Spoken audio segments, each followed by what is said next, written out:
Welcome to the complete web designing and development course.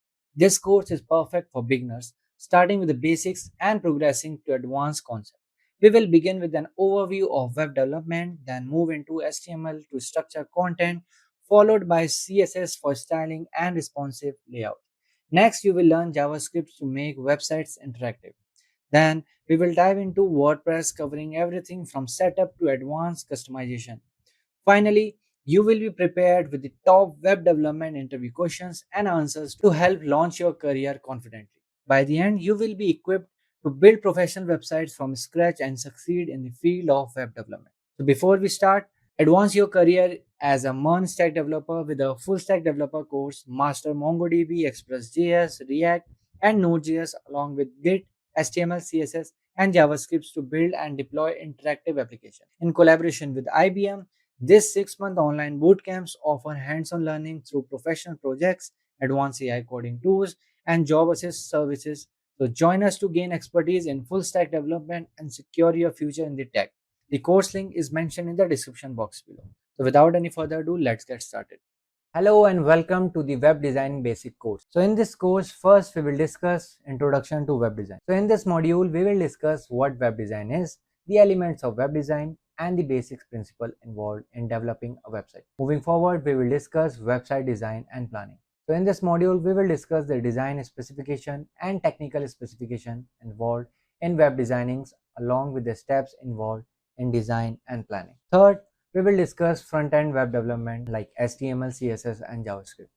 So this module will cover the fundamentals of HTML, CSS, and JavaScript, essential for creating the structure, style, and interactivity of a website. Moving forward, we will discuss content consideration.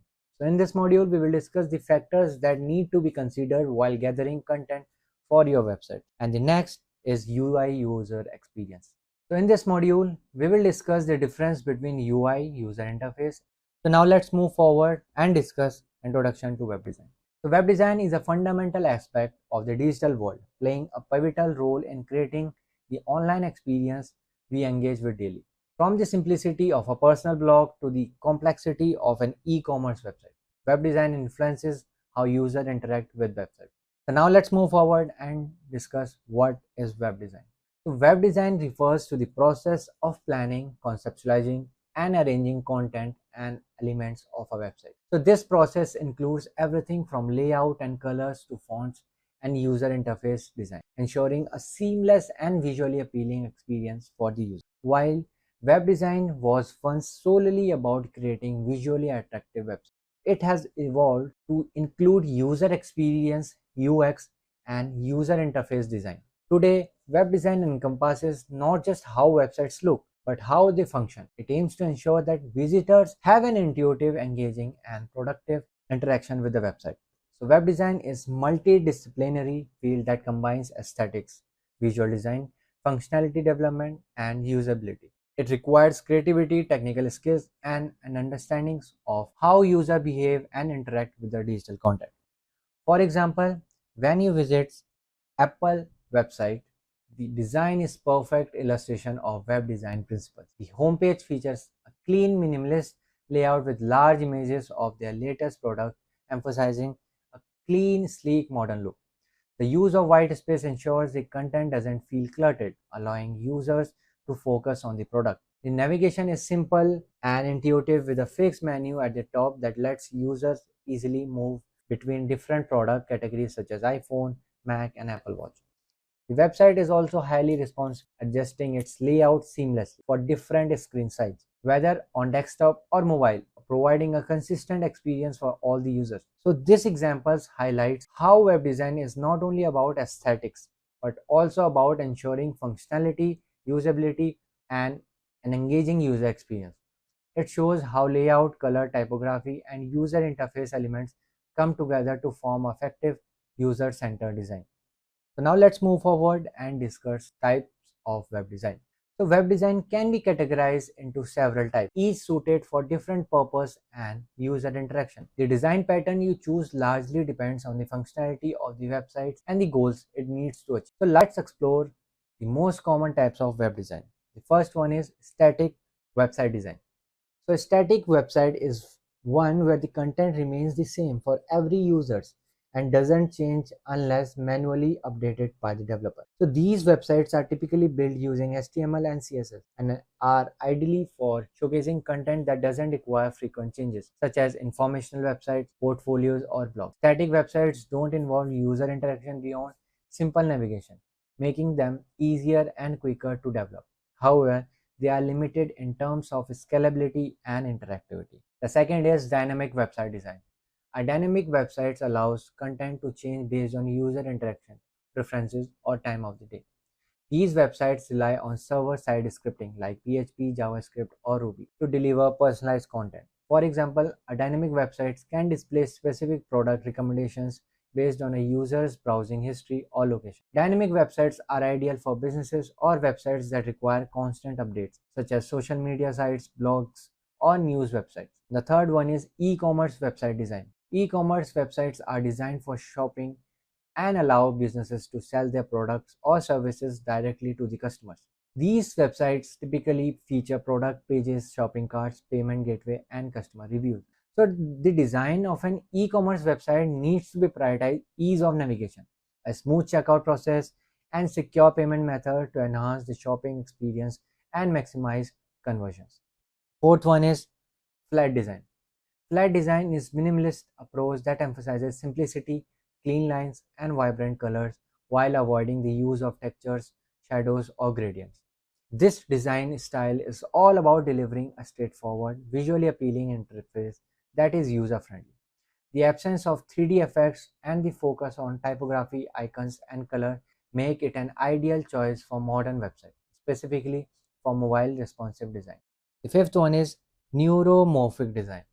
Neuromorphic design mimics real-world interaction and textures, aiming to create a more realistic tactile experience on digital platforms.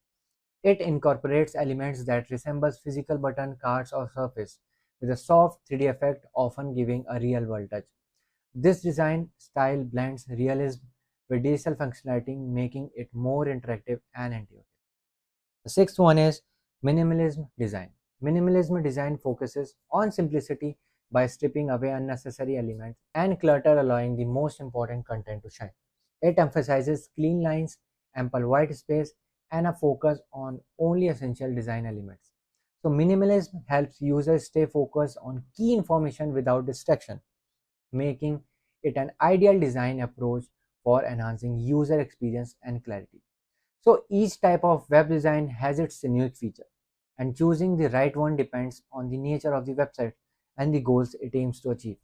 So whether you need a simple informational website, a dynamic user-driven site, or an e-commerce platform, understanding these design types is crucial for creating a functional and engaging web experience. So now let's move forward and see some elements of web design. So a website design is composed of various elements that comes together to create a cohesive online presence. So understanding these elements is essential for anyone involved in the creation of improvement of website. So let's break down the core component. The first one is layout. So layout refers to how a website content is structured and arranged on the page. A clean, easy to navigate layout allows users to find the information they need quickly. The layout can include headers, footers, navigation menus, and content areas. So their design should ensure that visitors can easily move from one selection to another without feeling lost or confused. So there are various types of layouts. The first one is F layout, a layout where the most important elements are placed in top left to the bottom right direction. The second one is Z layout, a pattern where content is arranged in Z shape, guiding the user's eyes across the page. And the third one is grid-based layout, a more structured layout using columns and rows to create a balanced design. And the next one is typography. Typography is the art and technique of arranging text in a way that makes it easy to read and visually appealing. The choice of fonts, their sizes, spacing, and colors all play an essential role in setting the tone and improving user experience. When designing a website, it's important to choose legible fonts and maintain consistency in font uses. The third one is color scheme. Color is the one of the most important aspect of web design. The color palette used on a website influences the overall mood and perception of the brand. For example, blue often represents trustworthiness, while red can create a sense of urgency or excitement. So the color should also complement the brand identity as well as the accessible to all users, including those with visual impairments. The fourth one is images and graphics. Images are essential to break up text and make a website visually engaging. They help convey the message more effectively and make content more digestible. However, images should be optimized to prevent slow loading times, which can frustrate users and increase bounce rates. Graphics, such as icons, buttons, and other UI elements, should be consistent in style and help improve the user experience. The fifth one is navigation. Navigation is crucial for guiding users through the website. A well-designed navigation system helps visitors find information quickly and easily. So key elements of navigation system include: first one is menus, whether it's a top navigation bar or a side menu. Menus should be easy to find and use. Second is search bar. For larger websites, search bars help users locate specific content. So a good navigation system not only improves usability but also affects SEO, helping search engines index content effectively. And the sixth one is responsiveness. In today's digital age, website must be optimized for a wide range of devices, including desktop, tablets, and smartphones. Responsive web design ensures that a website's layout and content adapt to fit different screen sizes and resolution. So this is crucial as mobile traffic continues to increase and search engines like Google prioritize mobile-friendly website in their ranking. And the seventh one is CTA, call to action. A call to action is a prompt that encourages users to take a specific action, such as sign up, learn more, or buy now. CTAs guide the user toward conversion goals and should be strategically placed on key pages, like product or landing page. The design of CTAs should make them stand out but not overwhelm the rest of the content. And the eighth is user feedback. User feedback mechanisms such as forms, surveys, and comment section are essential for understanding how users are interacting with the website. They help identify the areas for improvement and provide insight into user preferences and behaviors. So after seeing elements of web design, let's see some basic principles of web design. So the effectiveness of the web design isn't just about the technicalities or aesthetics. It's about ensuring that the website serves its purpose effectively and delivers a seamless user experience. So here are some fundamental principles to guide web designers. The first one is simplicity. One of the most important principles of the web design is simplicity.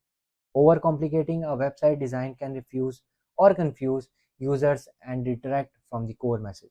A clean, simple design that focuses on usability ensures that visitors can quickly find what they need. The second is consistency. A consistency in design elements such as colors, fonts, and layout helps build cohesive look across the entire website. It also improves usability as users know what to expect across different pages. So consistency fosters brand identity and create a professional appearance. The third is visual hierarchy. Visual hierarchy refers to the arrangement of elements on the page in a way that reflects their importance. So by using varying font size, colors, and positioning, designers can guide users' attention to specific elements such as CTAs or key messages. This makes the site more intuitive and ensures that visitors take the desired action. The fourth one is user-centered design. A user-centered approach puts the needs and behaviors of the target audience at the heart of the design process. So this principle involves conducting user research, testing, and iterating based on feedback. So understanding the audience pain points and preferences is essential for creating a positive user experience. So the fifth one is accessibility.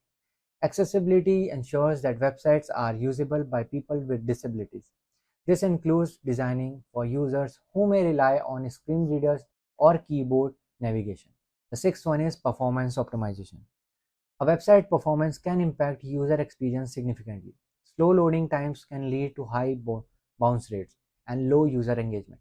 So optimizing images, reducing unnecessary scripts, and leveraging browsers caching are some techniques to enhance website performance.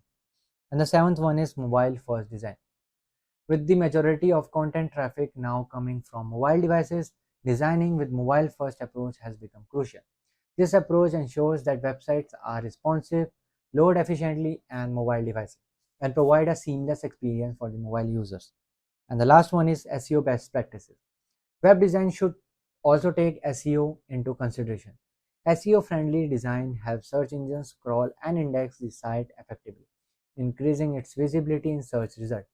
Some SEO best practices include optimizing images, using clean URLs, and ensuring fast load times. So, web design is a dynamic and multifaceted field that combines creativity, technical skills, and understanding of the user behavior. So, in the next modules, we will learn what is website design and planning with the full detail guide. Website design and planning. So, website design is one of the most critical aspect of building an online presence. Whether you are creating a personal blog, an e-commerce site, or a corporate website, the design and a planning stages are crucial to ensuring the website's success. Effective website design combines visual appeal, functionality, user experience, and technical considerations to create a seamless platform for users to interact with. So in this module, we will cover the design specification and technical specification involved in web designing or website designing. Additionally, we will discuss the key steps in design planning to ensure that your website is functional, aesthetically pleasing, and user friendly. So let's understand website design specification. So website design specification encompasses the overall visual look and interactive elements of a website. These specifications dictate how the website will look and feel to its visitors and can include several design related elements. So let's dive deeper into the primary design specification you must consider. So the first one is layout and structure. Layout refers to the arrangement of the elements on the web page such as navigation menus, headers, footers, images, and text blocks. The layout dictates how content is organized and how users interact with the website. A good layout allows users to find the way what they are looking for and quickly intuitively. So the key points to consider, the first one is grid based design. A common layout is structured specifically for responsive website user grids to create a balanced, well aligned design. The second one is hierarchy. Design should guide the visitor's eye toward the most important sections of the page, such as CTAs, call to action, and key content areas. The second one is typography. Typography plays major role in overall look and feel of a website. The choice of fonts, their size, spacing, and color all contribute to website aesthetic and readability. So key points to consider, the first one is font selection. Choose web-safe fonts like Arial, Georgia, or Helvetica. Custom fonts can be used for branding purpose but should be web-friendly. The second one is legibility. Ensure the fonts are large enough to be easily readable on all screen sizes. Avoid overly styled font that may be hard to read, especially for body text. The third one is line height. Proper line spacing improves readability, making it easier for users to scan content.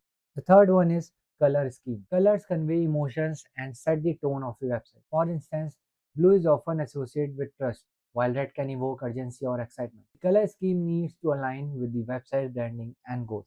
Key points to consider are brand consistency. Use colors that reflect the brand's identity. The second is contrast and accessibility. Ensure that text contrasts enough with the background to maintain readability. Pay special attention to users with color vision deficiency. The third is complementary color palette. Select a primary color, secondary color, and accent colors for consistency across the website. The fourth is visual elements. Visuals such as images, videos, graphics, and icons enhance the design of the website and help in content delivery. So these elements can also increase user engagement and keep the visitors interested. Key point to consider are image quality. High quality relevant images are essential for a professional look. Avoid pixelated or irrelevant images. The second one is optimization. Images should be compressed to avoid long loading times. The third is consistency. Visual elements like icons and illustrations should be consistent in style and tone throughout the website. Fifth point is UI element, or you can say user interface elements. So UI elements are interactive components that users click, tap, or hover over, so such as buttons, sliders, and input fields. So the design of these elements affect the usability and overall user experience. So key point to consider, first one is responsive design. UI element must function smoothly on all devices, whether on mobile phones, tablets, or desktop. The second point is visual feedback. Ensure that buttons or links provide visual feedback when clicked or hovered over, confirming that an action has been taken. The third one is accessibility. Make sure UI elements are accessible to all users, including those with disabilities. This includes keyword navigation and screen reader compatibility. So now, after seeing website design specification, now let's understand technical specification in web design. So the first one is web development languages. A website functionality relies on various programming languages. Different languages serve different purpose in the development process. So key language involved, the first one is HTML, Hypertext Markup Language. So it is the backbone of web content. HTML defines the structure of the website, including headings, paragraph, links, and multimedia elements. The second one is CSS, Cascading Style Sheet. CSS is used to style the website. It defines the visual layout, colors, typography, and positioning of HTML elements. The third is JavaScript. JavaScript adds interactivity to the website. It is used for the things like dynamic content loading, form validation, and animation. The fourth one is backend languages. Server-side languages such as PHP, Python, Ruby, and Node.js handle tasks like database management and user authentication. And the second one is content management system. So content management system, CMS, is software that helps user create, manage, and modify digital content without needing extensive technical knowledge. So popular CMS platforms include, the first one is WordPress. WordPress is one of the most widely used CMS platforms, ideal for blogs, small business, and portfolio. The second one is Joomla and Drupal. These CMS platforms are best for complex websites and offer flexibility in terms of customization. The third one is custom built CMS. Some websites require a unique CMS tailored to their specific needs. This often involves more complex backend programming. The third one is hosting and domain. Every website needs a domain name, that web address, and hosting, the servers that stores the website site. So when selecting hosting, the specification to be considered include, the first one is shared hosting. Multiple websites share server resources, making it an affordable option. Dedicated hosted. One website has an entire server to itself, offering better performance and control. The third one is cloud hosting. Websites are hosted on a network of servers, providing scalability and flexibility for high traffic websites. And the fourth one is performance optimization.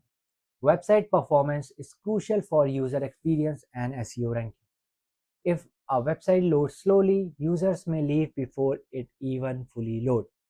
The key performance consideration is page speed.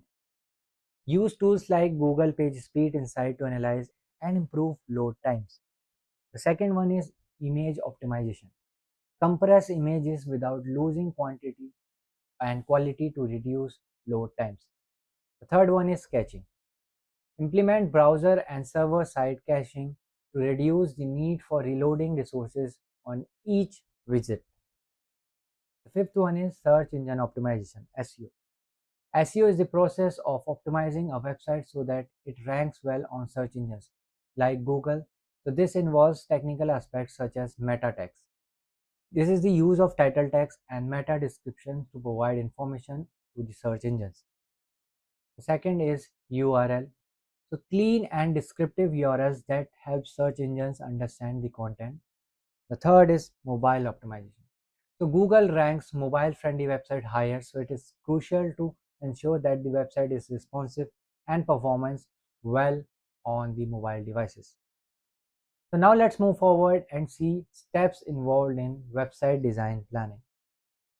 So now that we have covered the key design and technical specification, let's dive into the steps involved in website design planning. So this process ensures that the design is well thought out, aligned with goals, and structured for the success. So the first one is define the website's purpose and goal. So the first step is planning a website is determining its purpose, whether it's an e-commerce site, a portfolio, or a blog.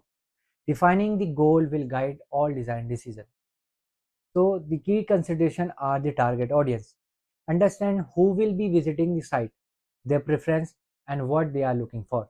An objective should be Define specific goals such as increasing sales, providing information, or building an online community. The second one is plan the site's structure and content. So create a sitemap to outline the structure of the website. This visual representation shows how pages are connected and helps organize content logically. Identify the key pages such as the home page, about us, service, products, and contact page. The second is content hierarchy.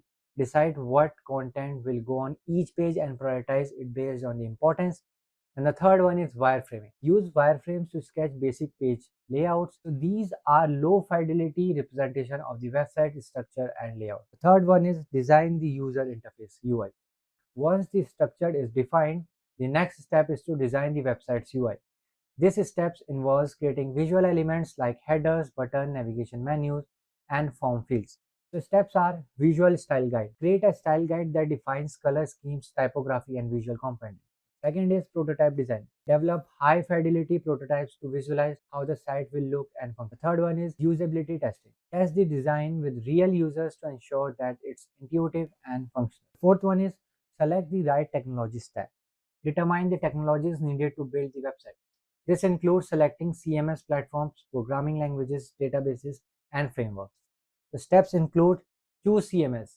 Based on the website requirement, decide whether a CMS like WordPress or a custom solution is best. Second is select hosting. Based on performance needs, decide on a hosting solution, shared, dedicated, or cloud hosting.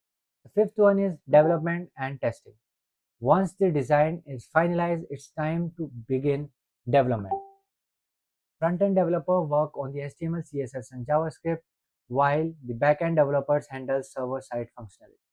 So key points are responsive design ensures that the website is mobile-friendly, cross-browser compatibility, test the site across different browsers to ensure consistency. The third is bug testing. Conduct thorough testing to identify and fix bugs or errors. And the last one is launch and continuous improvement.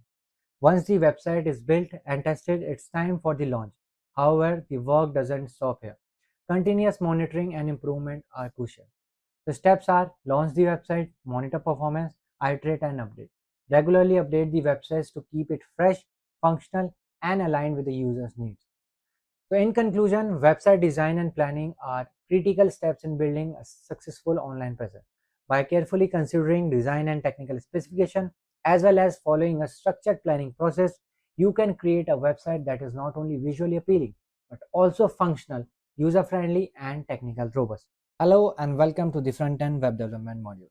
So front-end development is a crucial aspect of the web design, responsible for the structure, style, and interactive of a website. The front end is the part of the website that users see and interact with directly, plays a significant role in the user experience, UX, and the user interface. Core technologies used in front end development are HTML, CSS, JavaScript. So these three languages form the foundation of the modern web development, allowing developers to create websites that are not only functional but also aesthetically pleasing and interactive. So in this module, we will dive deep into each of these technologies and explore how they work to build a complete web experience. So the first one is HTML, the structure of the web. HTML or hypertext markup language is the foundation language of web development. It is used to create the structure of the web page, defining the various elements on the page such as headings, paragraph, images, links, and more. HTML uses a system of tags to structure content and it's often referred to as the skeleton of the website. So how HTMLs work? HTML is based on a system of tags that defines the structure of the web page. These tags are enclosed in angle brackets like these, and most elements come in pairs, an opening tag and a closing tag. So the content between these tags is rendered by the browser and displayed as a part of the website. HTML is typically organized into several key sections. First one is HTML document structure. So here you can see this is the HTML document structure. An HTML document follows a standard structure that includes a doc type declaration. Here you can see doc type declaration followed by the HTML head and body sections. Here you can see the head part, the body part. Okay, so this is the basic example. So here the doc type HTML declaration informs the browsers that The document is an HTML5 document, and the HTML tag wraps the entire content of the web page. Here you can see this is the closing and this is the opening tag, and the head tag. This head tag contains metadata including the character set, viewport section, settings, the title of the page which appears in the browser's tab. And the body tag, this body tag contains the visible content such as heading, paragraphs, images, and the links. So there are some common HTML tags as well, like h1 tag. So h1 tags are headings tags. So these are h1, h2, h3 till h6. So these tags define different levels of headings for structuring the content hierarchically. Then there are paragraph tags as well, p tag, used to define blocks of text. And there are a tag as well, used for creating hyperlinking to other pages or resources. And there are images tags as well, which are img, embeds images into the web page. So HTML provides a broad set of tags, each serving a specific purpose in structuring web content. And why HTML is essential. HTML provides the foundation of any website.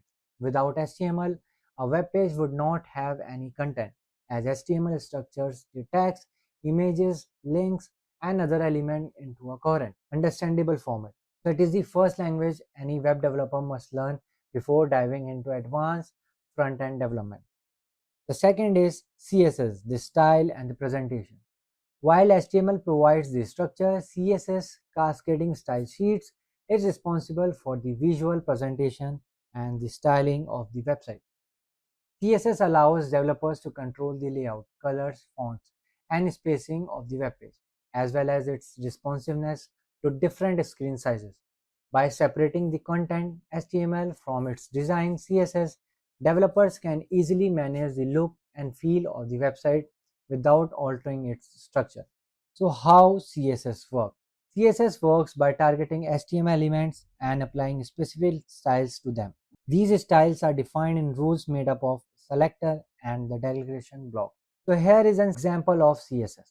In this, H1 is the selector which targets all H1 elements. The declaration block, these are the declaration block. Here you can see color, font, margin, border, background color. So color changes the text color to the specific one. Font size sets the font size to the pixels. Text align centers the text align with the container. So here you can see selectors are there. So selectors target specific HTML elements to apply style to them. There are different types of selector. Element selector, which are h1, paragraph tag, class selector, dot class name, like here you can see dot box. So here class name is box. ID selector, which are come using this hashtag. For ID, you have to target an element with a specific ID using hashtag. Here you can see this special is the ID. And there are universal selector as well, which comes using star, which will target all the elements of the page. So there are box model as well. The CSS box model defines the layout and spacing of the element. It includes content, padding, border, and margin. Content is the actual content of the element, text or images. Padding is space between the content and the element's border. The border is the border surrounding the padding and the content. Margin is space between the element's border and the other elements. The third comes positioning. CSS allows developers to control how elements are positioned on the page. First one is static, default positioning. And the second is relative, which is position relative to its normal position. The third is absolute, position relative to nearest position ancestor. And there is fixed as well. So what is responsive design? With the rise of mobile devices, CSS has evolved the support responsive design, which allows websites to adjust their layout depending on the device screen size. This is achieved through the use of media queries in the CSS. So why CSS is essential? CSS is essential because it gives websites their look and feel. It allows web developers to create visually engaging, user-friendly websites that are consistent across all the pages. Without CSS, web page would be basic and plain, with no styling, which would greatly reduce the user experience. And the third comes JavaScript, the interactivity. JavaScript is a programming language that enables developers to create dynamic and interactive websites.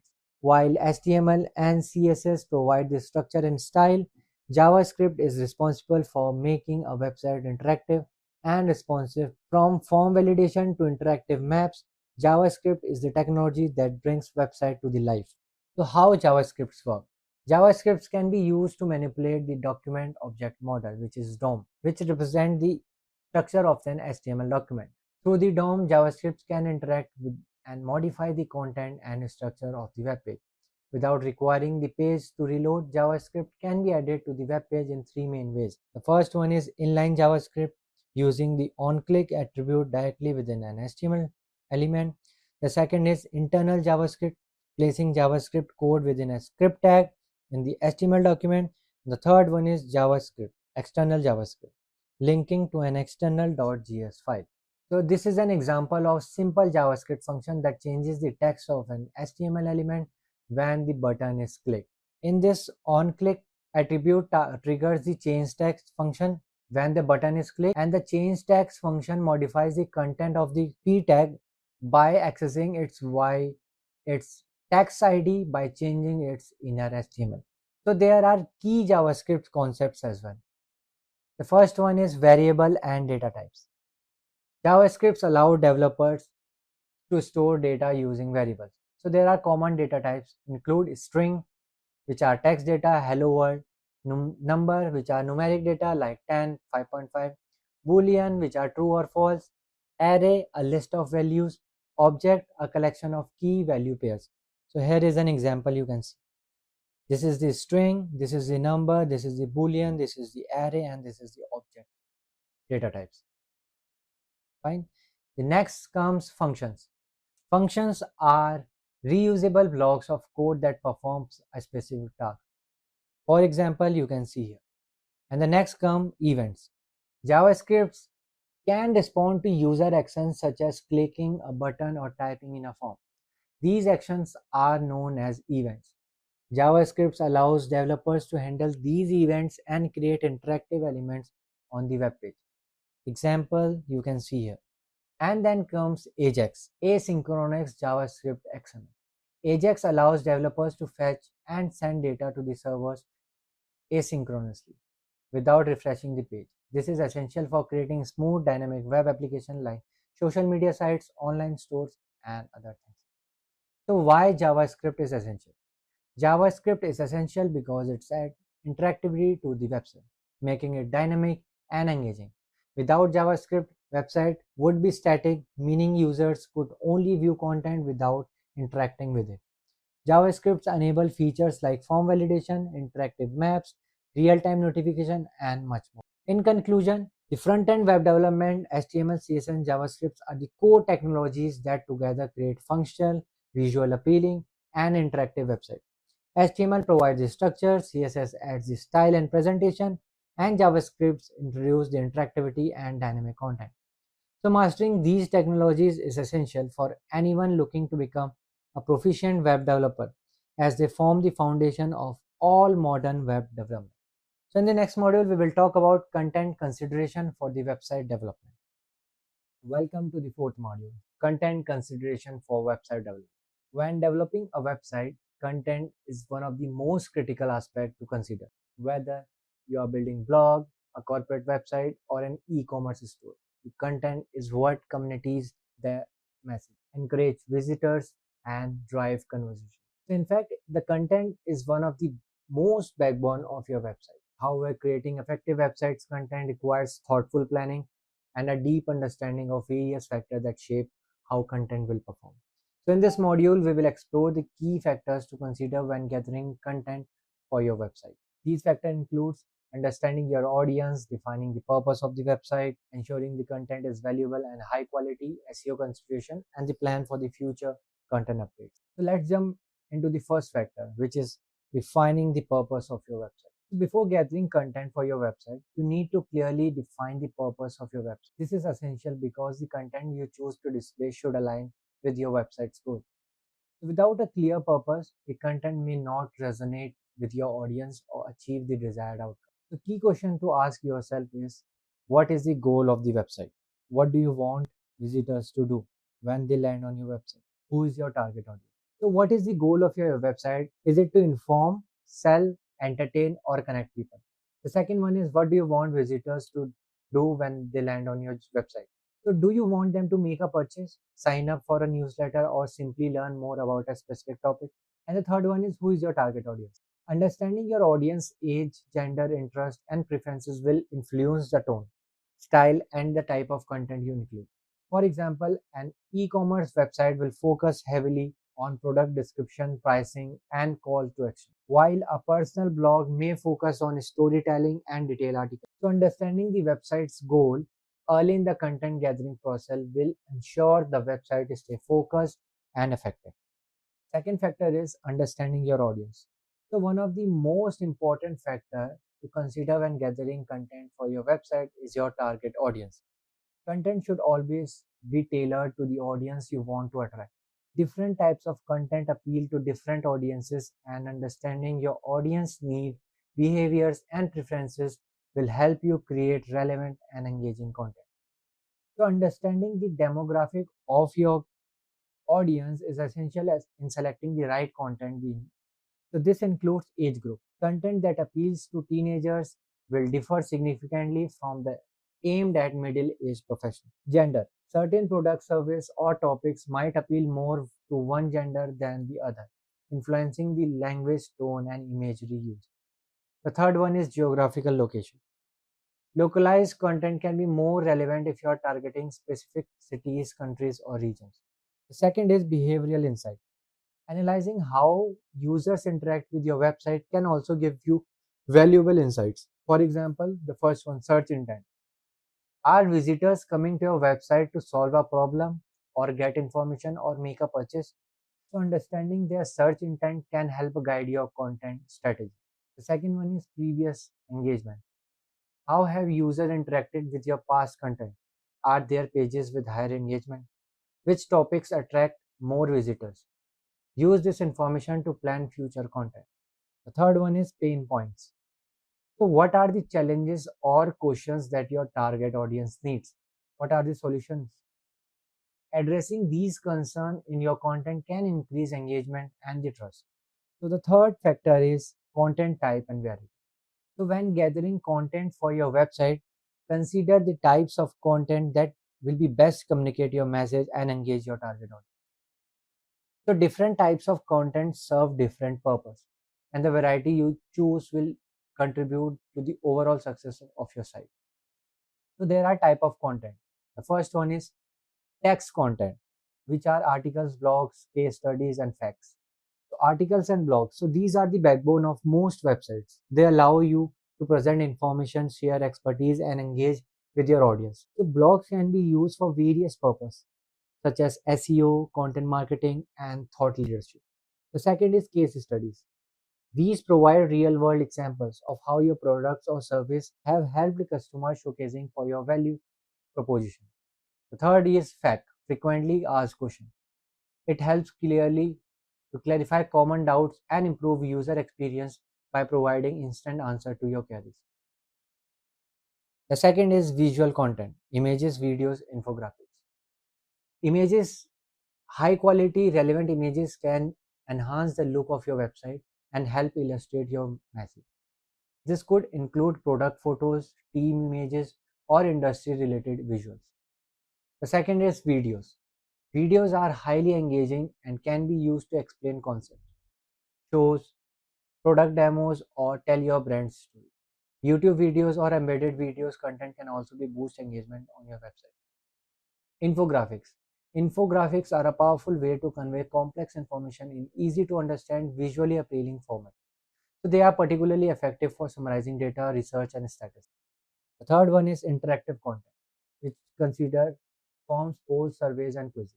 So forms such as contact forms, sign-up forms, and feedback forms are necessary for gathering user information and generating leads. Polls and surveys. These engage your audience while collecting feedback, which is crucial for improving services or products. The third one is quizzes.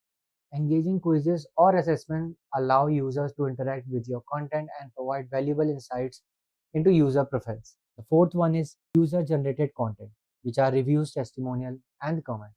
Reviews and testimonial, customer reviews and testimonial build trust and credibility. Positive feedback helps improve brand reputation and encourages conversation. The second is comments and forums. Allowing visitors to comment or engage in forums give them a voice and foster community interaction on your website. The fourth factor is content quality and relevance. Content quality is paramount. In fact, high quality content is one of the most significant factors that influence the performance of the website. Poor quality content can turn users away and harm your website reputation, while high quality content keeps user engaged and build that trust. So there are some characteristics of quality content. The first one is accurate and reliable. Content should be fast checked and based on credible sources. This is especially important for informational or educational websites. The second is engaging and useful. The content should be written in a way that engages the audience and offers them something of value. This could include solving a problem, answering a question, or providing entertainment. The third one is well structured. Organizing content into readable sections with clear headings and bullet points make it more digestible for users. This also helps with SEO.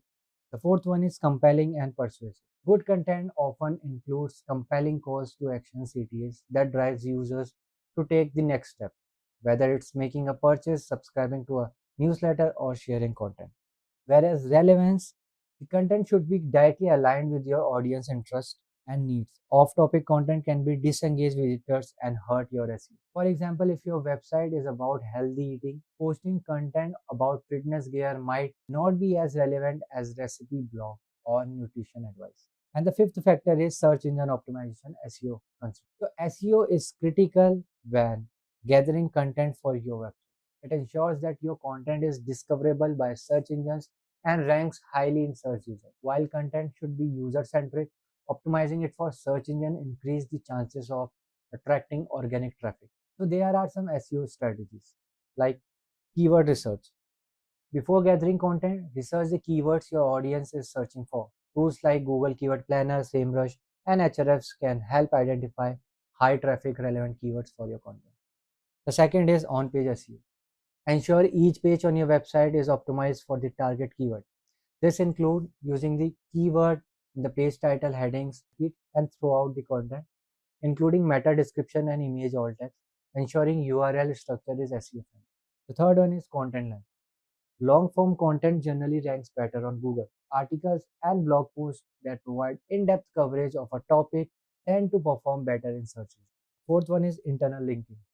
Linking to other relevant content within your website improves SEO and enhances the user experience. And come mobile optimization. Since mobile traffic is growing, ensure that your content is optimized for mobile devices. This includes responsive design, fast loading speed, and mobile friendly media.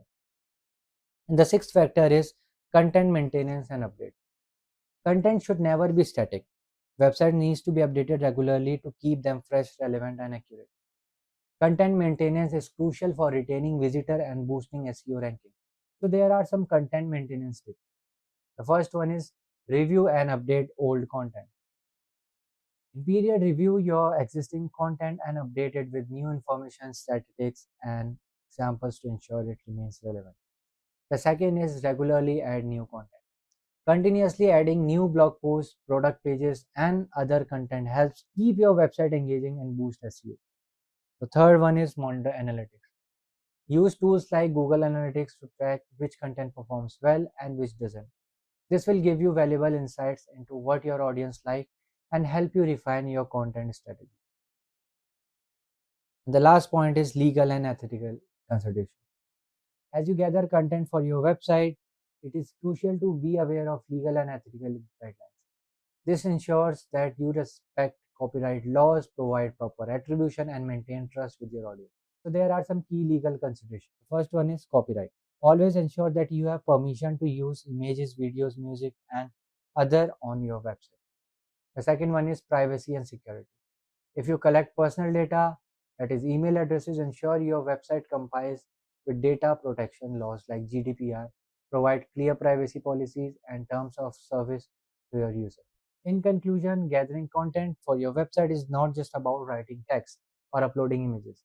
It's a comprehensive process that requires strategic thinking and careful planning.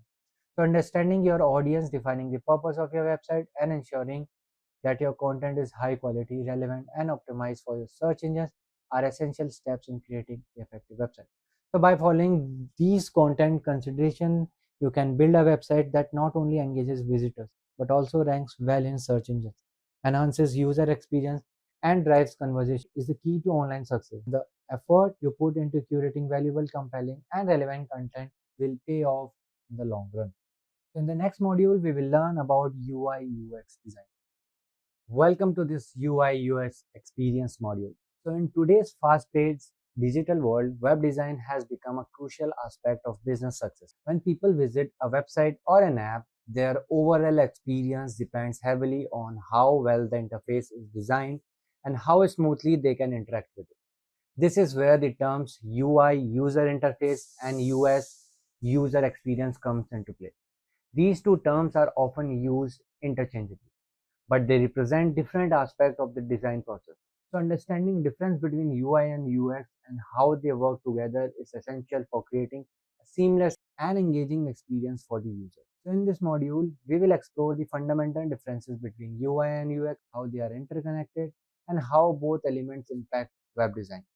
By the end of this module, you will have a deeper understanding of why UI UX design is so crucial to the success of the modern website and the digital products. So let's start with what is UI or user interface. UI or user interface refers to the visual elements that user interacts with on a website or application. It's everything that user can see and click on, including buttons, icons, menus, text, and images. UI design focuses on how the interface looks and how these visual elements are arranged to ensure that users can navigate the interface easily and efficiently. So there are some key aspects of UI design. The first one is layout and structure. The layout is how elements are arranged on the screen. A good layout ensures that the interface is organized, intuitive, and easy to navigate. Example is when you visit a website like CNN, the layout typically includes a navigation bar at the top, followed by features, articles, trending news, and categories on the left side. These structures help user easily locate and explore different sections. The second one is visual design. Visual design includes the selection of color schemes, typography, icons, and imagery. It ensures that the website is visually appealing and that elements are designed with the user in mind. Example is Apple website is a classic example of minimalistic yet impactful visual design. Its use of large high quality images, clean font, and white space make it easy for users to focus on product without being distracted unnecessary design elements. And the third point is interactivity. UI design ensures that the interactive elements like buttons, links, and forms are easy to use and respond correctly when clicked or hovered over. Example is on e-commerce site like Amazon, the add to cart button is prominently displayed and changes color when hovered over. This feedback ensures users know that the button is clickable and ready to perform an action. And the fourth point is consistency. UI design must ensure consistency across the website or app, maintaining the same color scheme, typography, button styles, and layout throughout the pages. So this uniformity makes the interface predictable and easy to use. Example is Facebook maintains consistency in its UI design by using the same button style, font, and color schemes across all its pages, making navigation simple and intuitive for the users. So now let's come to the point, why is UI important? So a well-designed UI enhances the user's visual experience and guides them toward achieving their goals. Whether it's finding information, purchasing a product, or interacting with content, the UI is directly responsible for how users perceive and interact with the website. Good UI design can lead to increased user satisfaction, higher conversion rates, and improve engagement with the website or the app. So after understanding UI, now let's understand what is UX or user experience. UX or user experience is a broader concept that encompasses the overall experience a user has while interacting with a website or application. It focuses on the user's journey and emotions, ensuring that the process is smooth, intuitive, and satisfying. While UI deals with the aesthetics and visual elements of a website, UX deals with the functionality and usability of the entire user journey. So there are some key aspects of the UX design. While UI deals with the aesthetic and visual elements of a website, UX deals with the functionality and the usability of the entire user journey. So there are some key aspects of UX design. The first one is usability. Usability refers to how easy and intuitive it is for users to interact with a website or app. A good UX design ensures that the users can perform tasks quickly and efficiently without frustration. For example, Google search engine is a great example of usability. The interface is simple with prominent search bar and minimal distraction. Users can easily search for the information without feeling overwhelmed by the unnecessary options or design elements. The second one is user flow. User flow is the path that a user takes to complete a specific task, such as signing up for the account, completing a purchase, or submitting a form.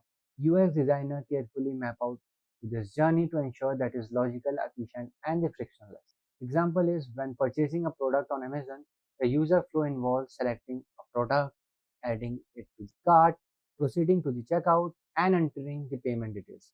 Each step is clearly defined with the minimal steps required to complete the purchase. The third one is accessibility. Accessibility refers to designing website and application in a way that allow all users, including those with disabilities, to use them easily. Good UX ensures that websites are accessible to people with visual impairments, hearing loss, or motor disabilities. Example is BBZ's website is designed to be accessible with features like high contrast text for visually impaired users and text to speech for the audio content. This makes the website usable for the wider audience. The fourth one is research and testing. UX design is driven by research and user testing. Designer conduct surveys, interviews, and usability tests to understand the needs, preferences, and behaviors of users.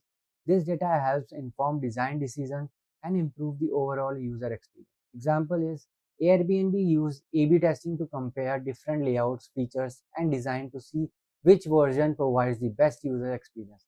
Based on user feedback and behavior, they continuously refine their performance. The fifth one is emotional impact. UX design also considers the emotional journey of the user. A website or app that delights and engages users will leave them the positive experience, while a confusing or frustrating interface can lead to negative feelings. Example is Spotify.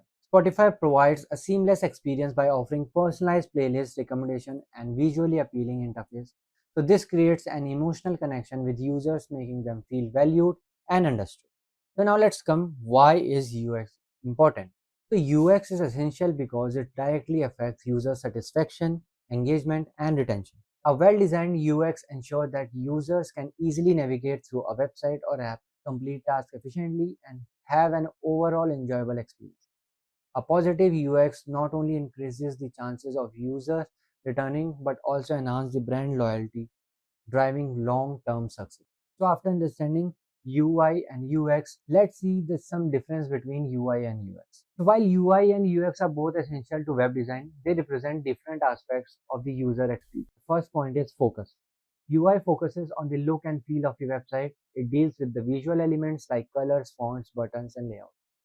Whereas UX focuses on the overall experience and interaction. It deals with how a user feels while navigating the website and how it is for them to accomplish their goals. The second is scope. UI is a subset of UX. While UI focuses on the visual design, UX encompasses the entire user journey, from the first interaction to the final task completion. Whereas UX is the broader because it takes into account the entire user journey, including research, testing, wireframing, and overall usability. The third point is goals. UI aims to make the interface visually appealing, ensuring it is intuitive, consistent, and aesthetically pleasing. Whereas UX aims to create a seamless experience that meets the user's needs and goals, ensuring ease of use and the satisfaction. So here is the example of UI UX working together. So a great example of UI UX working together can be seen in Netflix. So the UI of Netflix is visually appealing with its use of bold images, clean typography, and a dark color palette. The navigation is intuitive and the users can easily find and select shows to watch. On the other hand, Netflix UX is designed to provide an optimal experience by offering personalized recommendations, easy content discovery, and a smooth playback feature. The entire user journey from signing up to the choosing a show and watching it, it is designed to be efficient, enjoyable, and personalized together. The UI UX create a seamless and delightful experience for the users. So after understanding UI UX and the difference between UI UX, let's understand the main concept how UI and UX impact the web design. So both UI and UX are critical to the success of any web design project. So here is how they impact the web design. The first one is first impression. UI plays a significant role in the first impression of the website. A clean, well-organized interface can immediately capture the user's intentions and create a positive perception, whereas UX ensures that the user's journey is pleasant from the moment they land on the site. If the users can easily navigate and find what they need, they are more likely to stay longer and engage with the content. The second point is navigation and usability.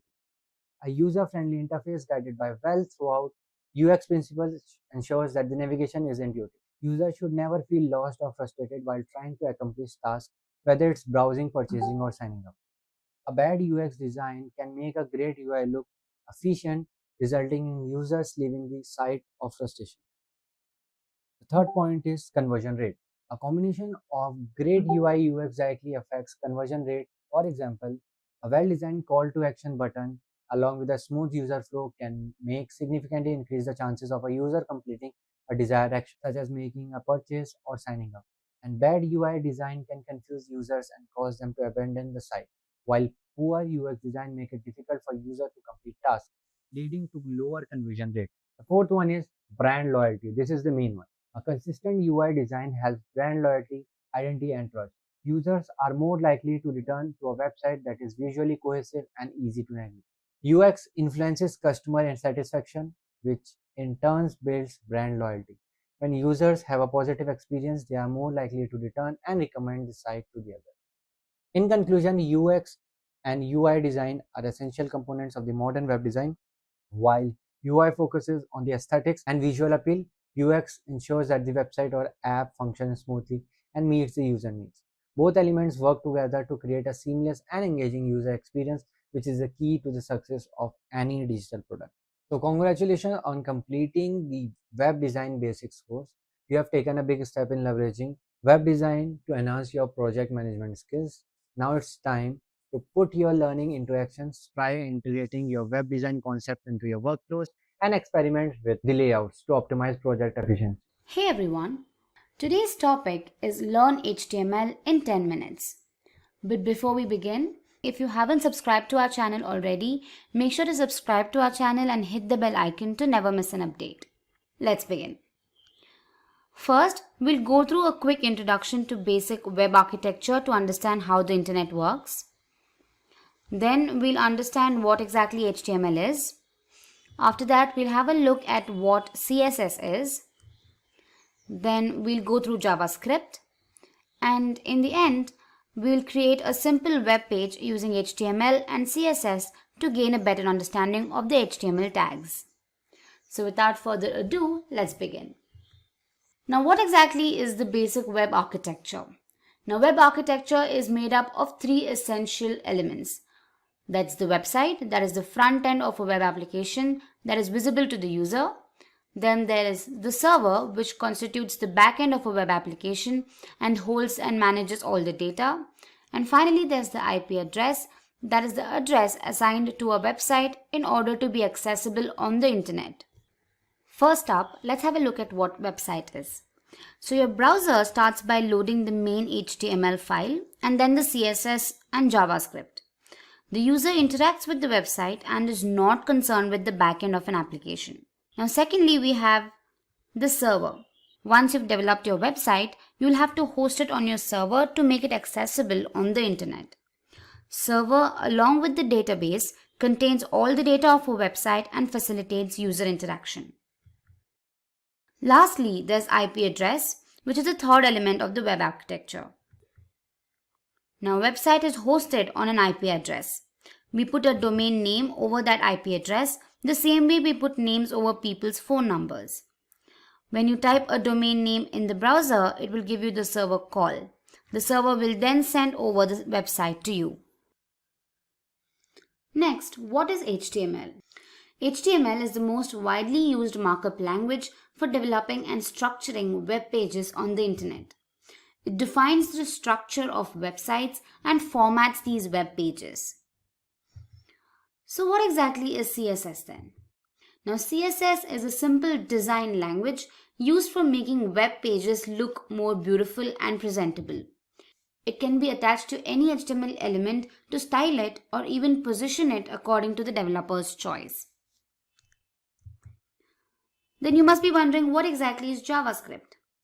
Now JavaScript is a powerful interpreted language targeted for web development.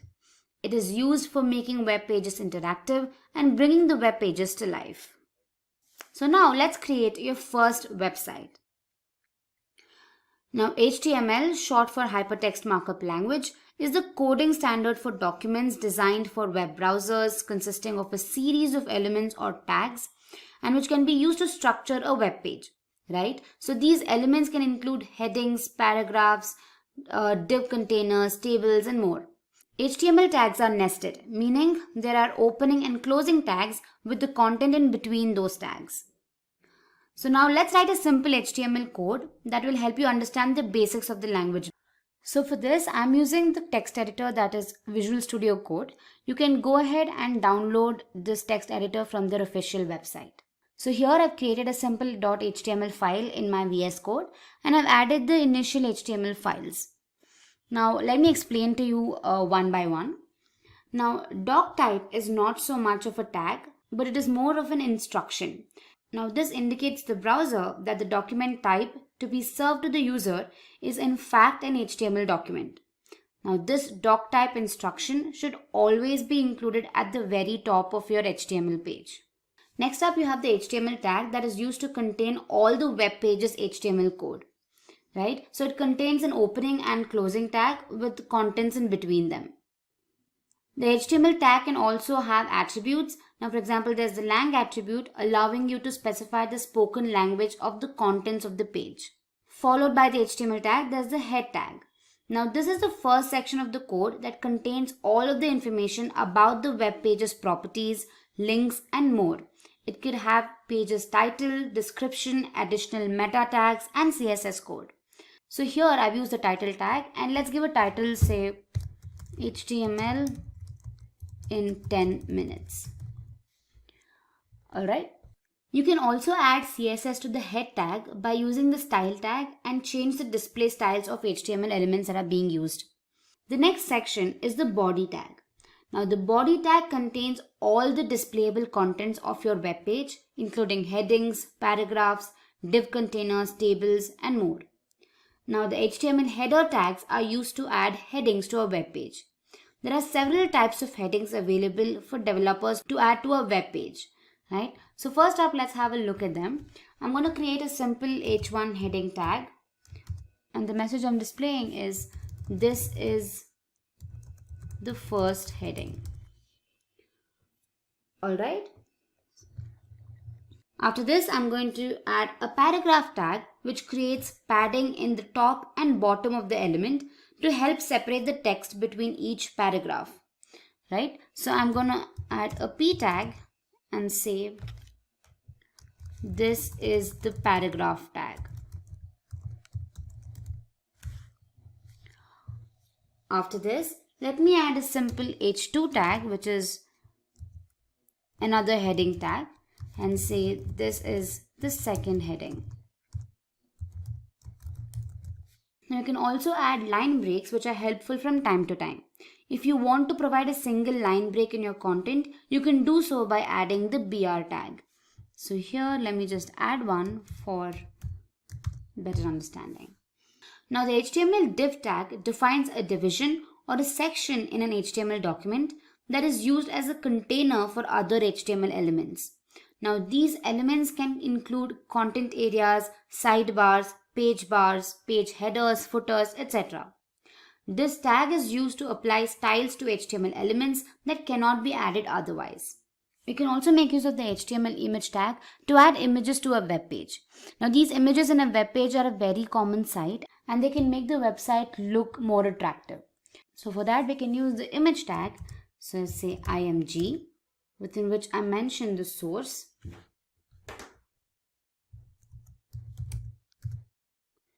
I'm adding the HTML logo, so let me just mention that here.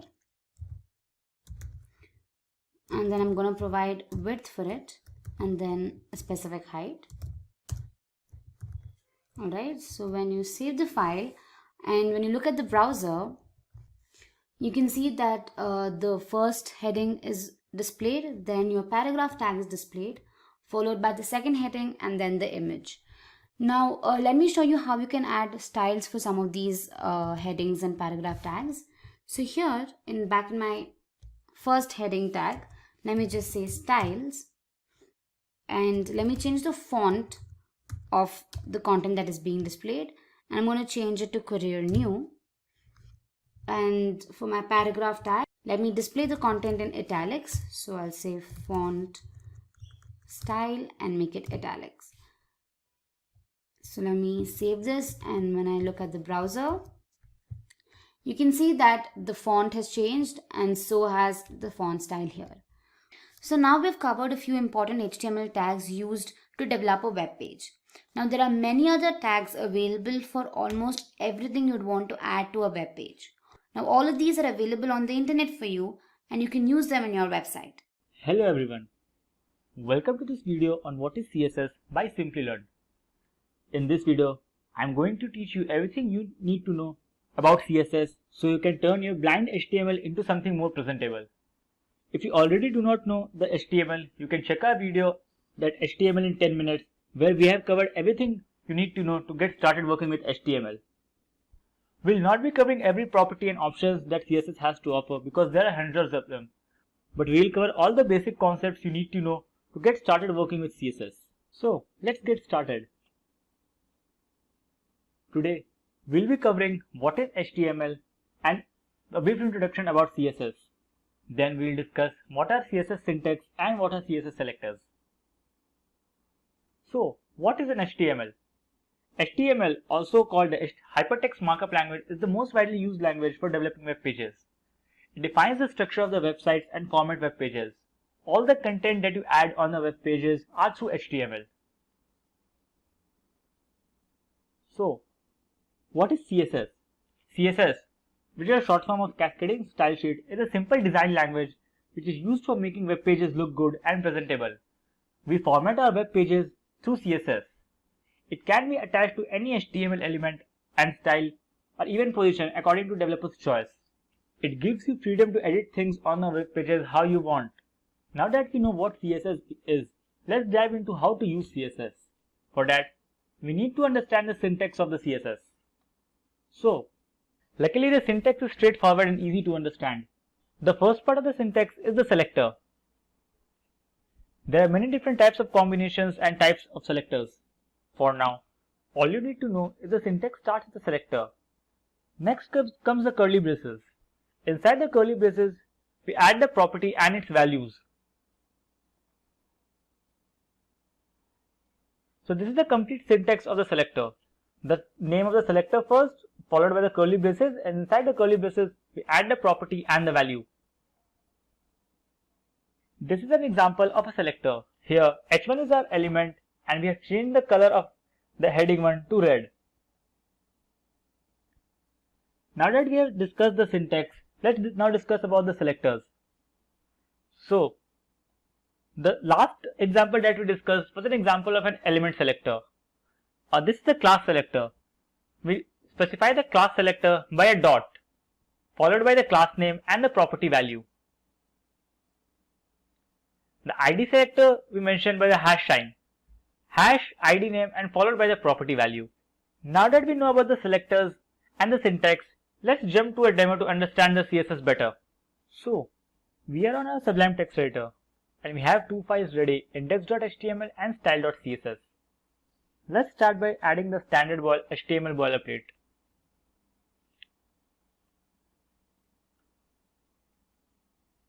We'll add the title as what is CSS. Now, to link our HTML file with the style file, we'll use the link tag. So link, and here we'll name the style file that is style.css. Now our HTML file is linked with our CSS file. Now let's create something basic. So we'll add an h1 and we'll say introduction to CSS. Let's add a p tag. This is the introduction.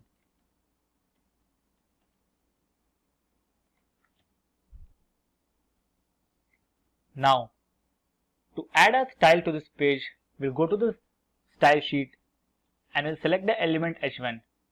We'll change its color to red. Okay. Now just save the file and open this index.html. So you can see this h1 is of color red and this is our p tag. This is how the basic CSS works. Let's do something more. Let's discuss a little bit more about the priority order. So we'll go back to our Sublime Text Editor and here we'll add h1 color to blue. Now think, which of the style will work? In CSS, the style order works from top to bottom. So if you see the flow, first the color will change to red and after that the color will change to blue. So the current style should be the blue. So if you go back and refresh, you will see this h1 is blue. Okay, now let's go back and add a class here. So we'll name this class, say, red. Now, if you go back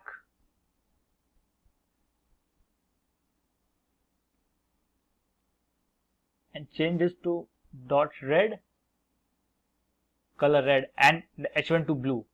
Now, you'll think that the color of the h1 should be blue since the h1, this element, is below this one. But that is not true. Element selectors are the lower level of the selectors. So when you go back to the page and refresh, okay, I think we haven't saved this, save the file and now refresh. You'll see the h1 changes to red. So the CSS gives priority to the class selector, after that the ID selector, and at last the element selector. Now let's discuss the different ways you can add your color. So the first one is the name. You can add different color names here. There are several colors preloaded in the CSS. You can say pink, save the file, go back, and you see the color changes to pink. The second way is through the hash value.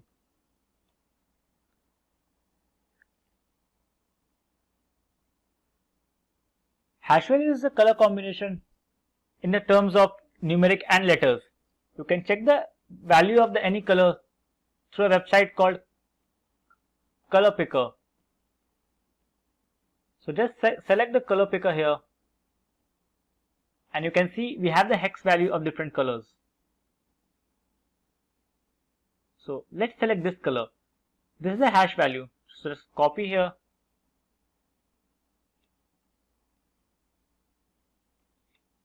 save and go back. You can see the color changes to green. To know more about colors, you can check our CSS colors video in the CSS playlist. Next we are going to discuss about the box model. So for that we are going to create a new div. So we'll create one div here.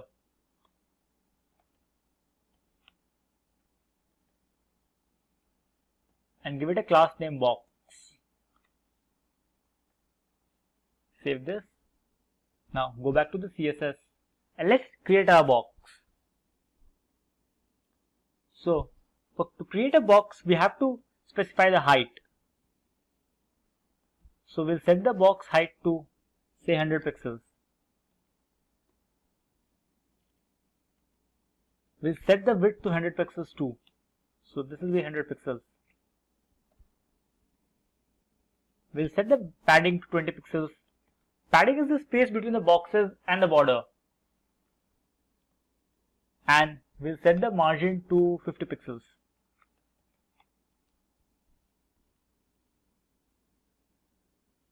We'll add the border as 10 pixel, solid, and any color of your choice. Let's say cyan.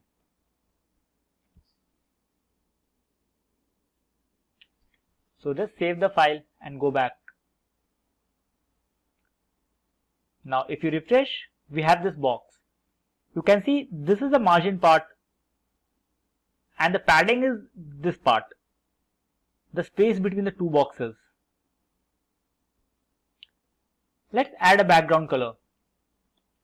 So to add the background color, we'll use the background color property and we'll keep it to light pink. Or yeah, light pink. Go back and refresh. Let's inspect this element to understand the box model better. So right click and click on inspect. Now below you'll see this is the box, our box model. You can see this is the padding part, this is the border, and this is the margin. I hope you understand the box model better now. So we have discussed about the different elements and class selectors. We have discussed how you can add the colors to your elements, and now we have discussed the box model and its different properties. Hey guys, welcome back to another video by Simplilearn. In today's video, we're going to learn JavaScript. Now, JavaScript is one of the most important languages today. The rise of internet has helped JavaScript scale to a stellar level. So in this video, I'm going to introduce JavaScript to you, but before we begin, make sure to subscribe to our channel and hit the bell icon to never miss an update. First, let's have a look at a brief history of JavaScript. JavaScript was written in 10 days by Brendan Eich in 1995. He was working at Netscape at the time and was implementing Java, the hot buzzword for the browser. Later, he developed a more easy-to-use programming language called Mocha. The idea was to make Java available for big professional component writers, while Mocha would be used for small scripting tasks. Mocha was later renamed to JavaScript. Now, in 2009, Node.js was released. This allowed programmers to write full applications in JavaScript. NPM was also created for installing reusable bits of code in libraries. So moving on, what exactly is JavaScript? JavaScript is a server-side and client-side programming language. It is commonly used to create web applications. Now, all of these applications in JavaScript can be seen in diverse fields like gaming, web development, server development, robotics, among others. Popular JavaScript libraries and frameworks like React.js and Angular have scaled tremendously in the past few years. Moving ahead, let me show you a simple demo to implement a few concepts of JavaScript. Let's head to VS Code for this. Alright, so back in my VS Code, I've created a folder called demo_js, within which I've created a file for variables, which is the HTML file. Alright, I've also added the initial code for it with the title tag and the heading tag. And now within the script, I'm going to define my variables. So here, let me say var, the keyword var, and say x equals 5. Now, JavaScript is loosely typed, and also all these variables can be declared as and when they're being used. Alright, so with this variable, I can just print it out. Let me say document.write x. Alright, so let's go and open the file.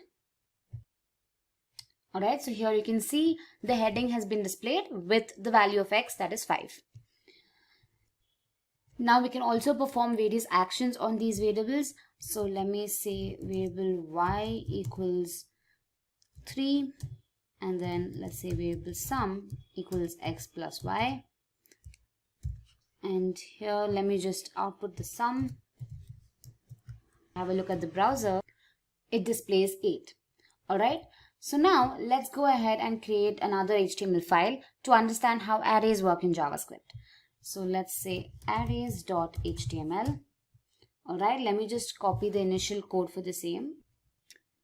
Alright, I've added the initial code for it. And now let's go ahead and create an array. So here, let me say I'm going to create an array of cars. So let's say cars, within which I say BMW. And then I say Volvo. And then I say Honda. Alright. So we successfully created an array. Now we can just output it using console log. Say console log cars of 0, which indicates the value of the array at the position index, at the index position 0. Similarly, let's just say console.log cars 2. Alright. So when we save it and then execute it, let's have a look at the browser. You can see it's displayed BMW, which was at the index position 0, and then it's displayed Honda, which was at the index position 2. Now let's display the length of the array. So for that we can make use of the len property and say cars.length here. And after this, we'll just console log it. So let's say len. Alright. So when we have a look at the browser, we have 3 here, which indicates the length of our array. Now we can also perform other actions like looping over it. So let's have a look at JavaScript loops. So I'm going to create another file here and say loops.html.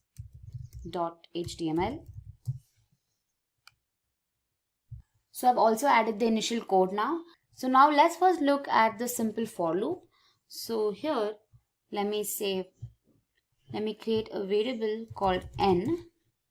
Alright. And then I'll say document.write.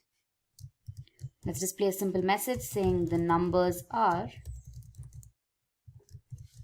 Alright. And let me just break the line. Alright. Now to display the numbers from 0 to 9, I'm just going to use the for loop saying for n equals 0, n less than 10, n plus plus. And then I'm going to display the values. So I say document.write n, and let's just give a space between the numbers. So yeah.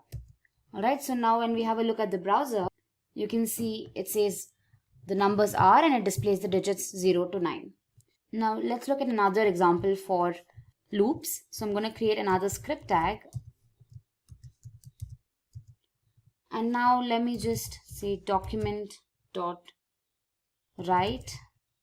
Now I'm just going to add space, add 2 lines from the previous one. So let me just add these first. Alright. And now let's say let y equals, I'm going to create an array. So let's say 2, 4, 6, 8, 10, 12 and 14. Yeah. And then let's say for, I'm going to create an index variable that is I equals 0 to length equals y dot length, and sum equals 0 and I less than length I plus plus. So here I've just created 3 different variables and initialized them here. So I've created an index variable I, a length variable for length, and then we have the sum variable that records the sum of the array. And then I've made sure that the variable I is less than the length, and then I've used the increment operator. So now let's say sum plus equals y of I, and then say document dot write the sum is sum. Alright, so let's save and execute this. So here you can see that the sum 56 is being displayed. So this is how you make use of loops. You can also use the while loop. However, I'm not going to get into the details of it. I'm going to help you understand how functions in JavaScript work. So I'll say functions.html, and let me also add the initial code. Alright, so now one thing to remember is that there are various ways to define a function in JavaScript. However, in this video, I'm going to show you two different methods. One is using the function constructor and the other one is using functions expressions. Now, when it comes to function constructor, we make use of the function keyword and the new keyword. Alright, so now let's just see how it works.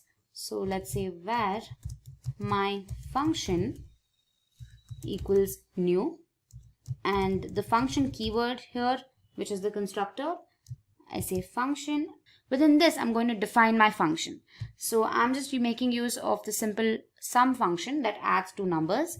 So let's say a and b, these two are the parameters. And when I'm returning it, I say return a plus b. Alright, first let me define the variables. So now when I call the function, I say variable x equals my function, and I'm going to pass the digits. Let's say 2, 3. All right, and now let's say let's display it. So demo, if you've seen, I've created an ID called demo here, so I can make use of that here. And I say dot inner HTML. The sum is x. All right. So now let's save it and have a look at the browser. You can see the sum 5 is being displayed. So now let me show you how to create a function using function expressions. So let me create another script tag. Alright. And now let me say variable y equals function. And the parameters that I'm going to be passing are a, b. And when I'm defining the function, I say return a plus b. So what we're doing here is that the function expression is being stored in a variable, and this variable can be used anywhere in your script. Alright, so now let's say x equals y of 8, 5. Alright, and then let's just display the value of x. Alright, so now let's have a look at the browser. You can see it displays 13. So I highly recommend you check out the video on JavaScript functions by Simplilearn that explains the concept of functions in detail. Welcome to this tutorial on Learn WordPress by Simplilearn. So, ever thought of making your own website but felt it's too complicated or expensive? So, well, good news, you don't need to know how to code or be a tech expert. So that's where WordPress comes in. It's one of the easiest and more powerful tools out there to create your own website or blog. First off, let's understand what WordPress actually is.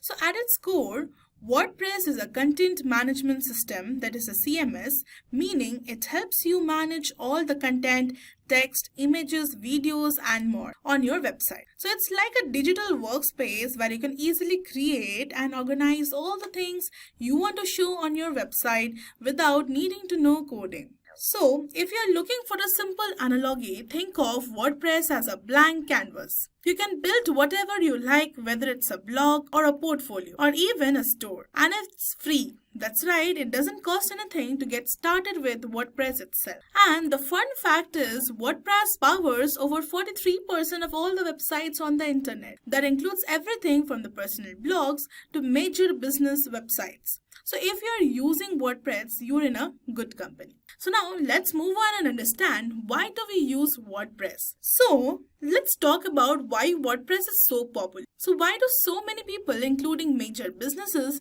choose it over other website builders? So here are some key reasons. The first one is, it's free and open source. You don't have to pay for WordPress to start building your website. It's open source, which means it's constantly improved by a community of developers around the world. Then secondly, it's highly customizable. So no matter what kind of website you want, there's a theme and plugin to help you get there. So whether you are building a blog or a full e-commerce store, WordPress has what you need. Then coming to the third one we have, it's easy to use. So WordPress is super user friendly. So even if you have ever made a website, you can get the hang of it quickly. So it's all about dragging and dropping elements. So then moving forward, it's SEO friendly. So if you want your website to show up on Google, WordPress is built in a way that helps you optimize your site for the search engine. That means better chances of people finding you online. And then finally, it's scalable. So as your website grows, WordPress grows with you. You can start small, and as your needs change, you can add more features and upgrade without rebuilding the whole site. So let's now move on and understand one of the basic things. So here's where it gets a bit tricky. There are two types of WordPress, WordPress.com and WordPress.org. So let's clear up the difference. So WordPress.com, this is like a renting an apartment. You don't own the space. So WordPress takes care of hosting, security and maintenance. And there are some pros that is easy to get started. No need to worry about hosting or technical stuff. And there are some cons as well. There is limited customization. You have to upgrade to premium plans for more features, and you can't install custom themes or plugins unless you pay. And in WordPress.org, this is like owning your own house. You get full control over everything. So you can install any theme, plugin or tool to customize your website. So full freedom to tweak the things to your heart's content. And then there are some cons as well. You need to handle hosting and security by yourself. But don't worry, I'll walk you through that in a bit. For most people, starting a blog or a business website, WordPress.org is the better choice because it gives you complete freedom and flexibility. Now let's move on and understand how to create a website using WordPress. So creating a website with WordPress might seem overwhelming at first, but with just a few simple steps, you have fully functioning site. So let's break it down. So the first step is choose a domain and hosting provider. So the first step is creating your website is to choose a domain name and a hosting provider. So your name is the web address where visitors will find your site. For example, www.mysite.com. So a hosting provider is where all your website files are stored. So think of the hosting as your website's home on the internet. So there are several hosting providers available such as Bluehost, SiteGround and Hostinger. So all of which offer easy integration with the WordPress. So most of the hosting providers also provide a one-click WordPress installation, which means you don't need to worry about the complex server configurations or setups. So once you have chosen your domain name and signed up with the hosting provider, you are ready to go. And then comes the second step, that is install the WordPress. So once you have signed up with your hosting provider, the next step is installing the WordPress. So the beauty of WordPress is that it's incredibly easy to install even for the beginners. So most hosting providers offer a one-click install feature which automatically installs WordPress for you. So this means you don't need to deal with the complicated software installations. Then after the installation is complete, you can access your WordPress dashboard, the control center of your website, by typing www.yoursite.com and /wp-admin in your browser. So here you will be able to manage your site's content, appearance and settings. Then coming to the next step, that is choose and customize a theme. So once WordPress is installed, the next step is to choose a theme for your website. A theme determines how your website actually looks and feels. And then WordPress offers thousands of free and paid themes that you can actually browse and install directly from the appearance and then theme section in the dashboard. So think of it like choosing a template for your website. So once you have found a theme you like, you can customize it to fit your brand and style. Then you can adjust the colors, fonts and layout without needing to write any code.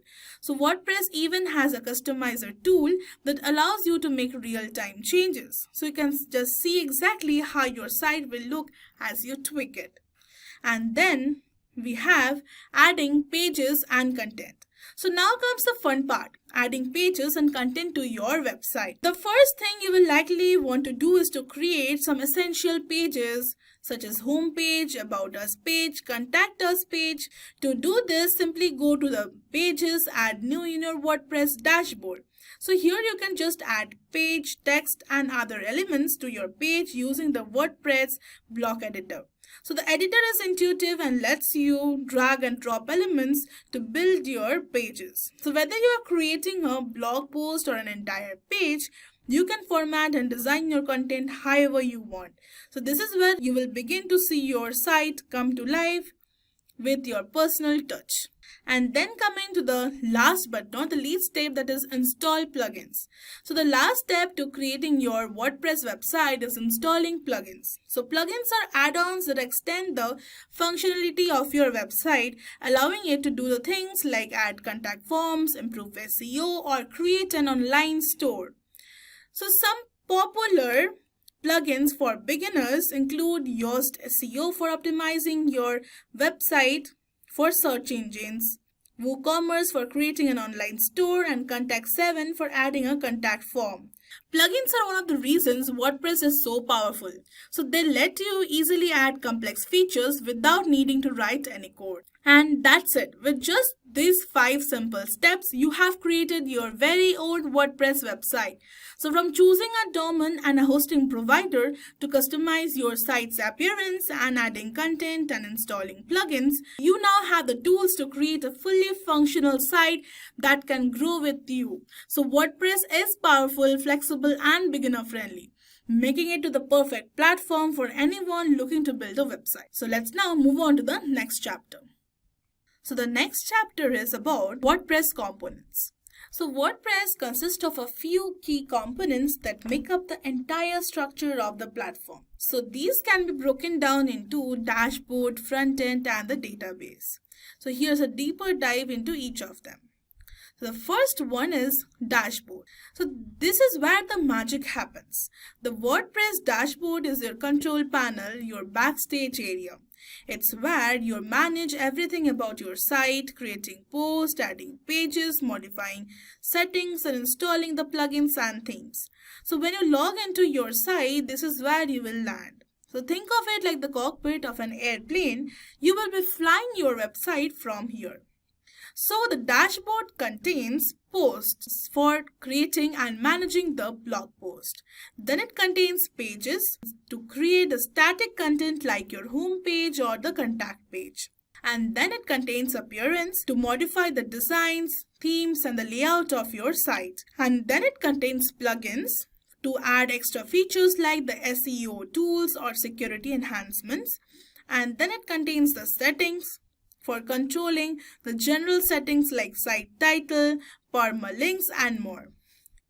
So now let's move on to the next component, that is the front end. So this is the public facing side of your WordPress site, the pages and the posts that your visitors see. So the front end is built using the content you create in the dashboard, but it's all styled and displayed for the world to see. So essentially your website's face that interacts with the users. And then it has database. So all the contents, users, and settings in your WordPress site are stored in the database. So this database is powered by MySQL or MariaDB depending on your setup. So when a visitor lands on your page, WordPress pulls the necessary data from the database and displays it on the front end. So now, moving forward, we'll learn how to enhance WordPress. So, enhancing WordPress, one of the reasons WordPress is so popular is its flexibility. You can easily enhance it using plugins and themes.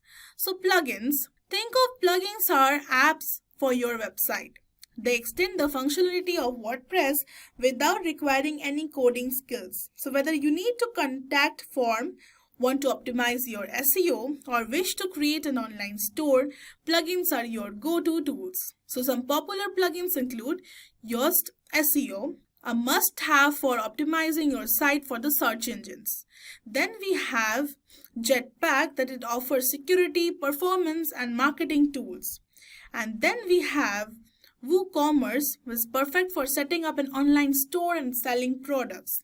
And then we have Elementor, a drag and drop page builder for creating the custom layouts. So these plugins make your site more powerful, improving its functionality and features without a need for the technical knowledge. So then moving on, we'll have themes. So themes control the design and the layout of your website. So while WordPress comes with the default themes, you can choose from the thousands of free and premium themes. You give your site the look and the feel you want. So think of it like choosing the outfit for your website. So whether you want a sleek corporate design or a fun and a quirky blog layout, themes allow you to customize the style effortlessly. So some popular themes include Astra, is a lightweight, highly customizable theme. And then we have Divi, is known for its drag and drop page builder functionality. And then we have Ocean WP, is a flexible theme with lots of customization options. And then finally installing WordPress. So now that you understand the core components, let's look at how to get started with installing WordPress.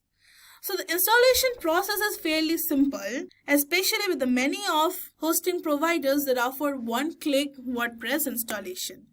So the step 1 is choose a hosting provider. So to get started with WordPress, you will need a hosting provider. Popular options include Bluehost, SiteGround, and HostGator. So these services often come with the one-click WordPress installation, making it easier to get your site up and running. So then step 2, we have installing the WordPress. Many hosting providers allow you to install WordPress with a simple click. So if you are installing it manually, download the WordPress from the official website, that is the wordpress.org, and then upload the files to your server.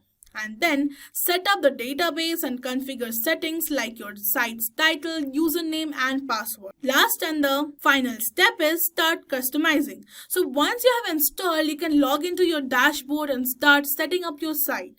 So choose a theme, install essential plugins, and start creating posts and pages. So don't forget to configure your site settings and ensure everything works perfectly. So building a website with WordPress doesn't have to be hard. So whether you're creating a blog or an e-commerce store, understanding these core components will help you build a solid foundation. So once you have WordPress set up, the possibilities for customizations are endless. So making it a perfect choice for anyone from beginners to advanced users. So let's move on and switch to the next chapter. In this tutorial, we will use WordPress.com to get started for free. And then I will show you how you can later upgrade to a more powerful setup if needed. So alright, open your browser and go to WordPress.com. And as soon as you go to your WordPress.com, as I have already logged in, if you are a beginner, they will ask you for login. So create an account for your, and then you have to follow certain steps that they will guide you through, like the start your website, and then you will be asked to create an account using your Gmail or Google. Next, it will ask you to choose a domain. This is your site's web address basically. So if you're just exploring, you can pick the free option like yourname.wordpress.com or anything like that. But if you want a professional look, you can buy a custom domain like yourname.com, totally up to you. So once you have picked your domain name, select the free plan for now. We can always upgrade later. Then it will ask you for all the goals you actually have for creating your website. So do select on your own basis, and then next go to the design tab and then click on themes. So here, this is basically the dashboard of WordPress.com. So let us now begin with add new site. And so it will first ask me to choose my domain. So I'll just go for, I can even click on here if you have a new domain of your own, like use a domain of I own. Then basically you can go back and search your domain, like go for flowers. This is basically for the free plan. Flowers 6, this is basically free, you can select it. And then you can continue. And then they will tell you about there's a plan for you. Whatever site you are building, there's always plan to make it happen sooner. So there are basically 3 plans. The free plan that I will be showing in this video. Then there is personal plan that make your mark with a custom domain. That is 160 rupees per month. That is 1920 for your first year and 2400 billed annually. It has 6 GB of storage, and for the free plan it has 1 GB of storage. Then unlimited pages, posts, users and visitors, and here there are unlimited pages, free domain for 1 year. Basically you can actually get your own domains for free. Then you can add free browsing experience for your visitors. Then dozens of premium themes.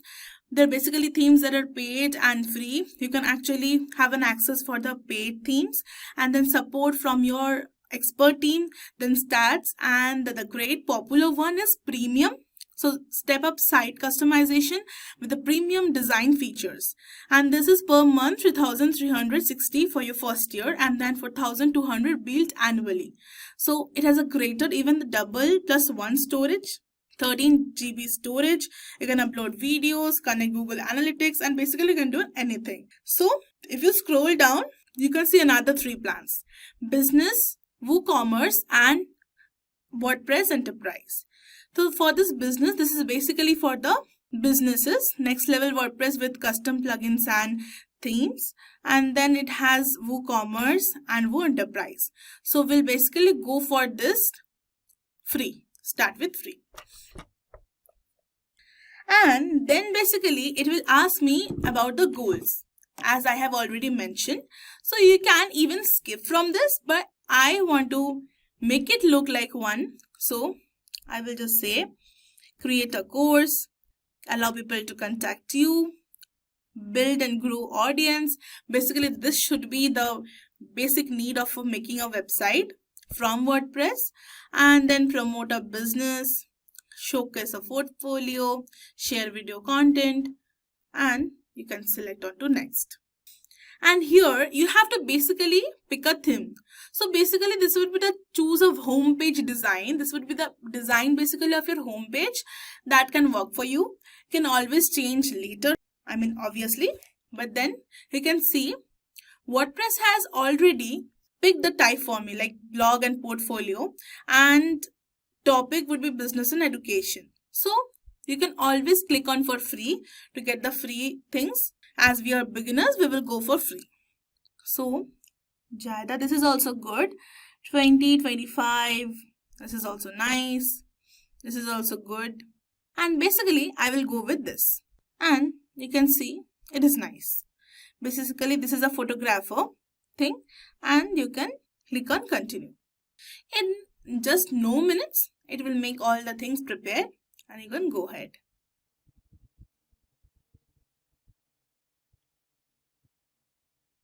And basically these are the steps of your making a website. The first one was select a design that we have already done, choosing a plan that we have done, and then we will give your site a name. So let's click on this.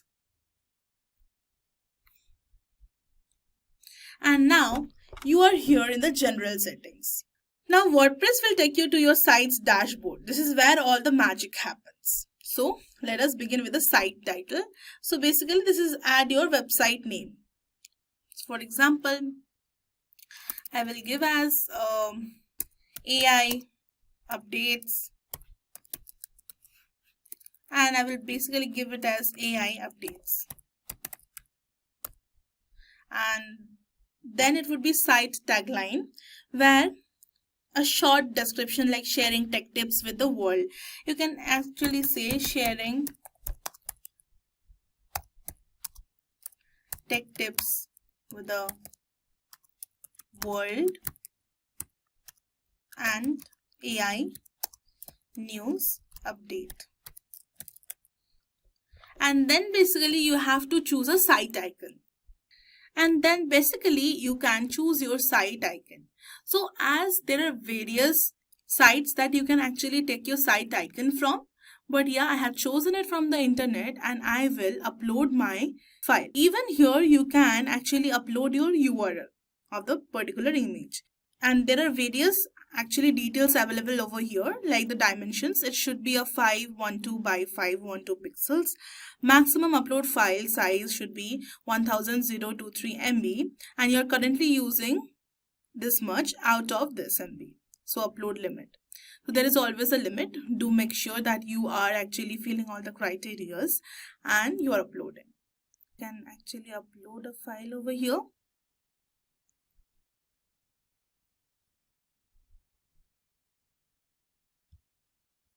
And you can click on set as icon. It will look like this in the particular site of yours. Then basically you can create your logo over here. This is basically a logo maker. As we can click on this, it will take some time, but then you can see you can just continue with Google, choose a username over here, for example, give it as AI updates, and then you can create an account of yours. You can select AI updates, your account has been created, what brings you to Fiverr. So this is basically a continuation of that WordPress that it has redirected you from. So you can select that I'm a client or I'm looking to offer my services. You can have freelancer, and then next you can see solo freelancer. What's your freelancing experience? I'm just getting started. Great, you're almost here. Here's what next. Complete your freelancer profile, create, start exploring. And you can just get into over here, make your logo, add your brand name. It is basically AI updates. And here you can give the slogan as providing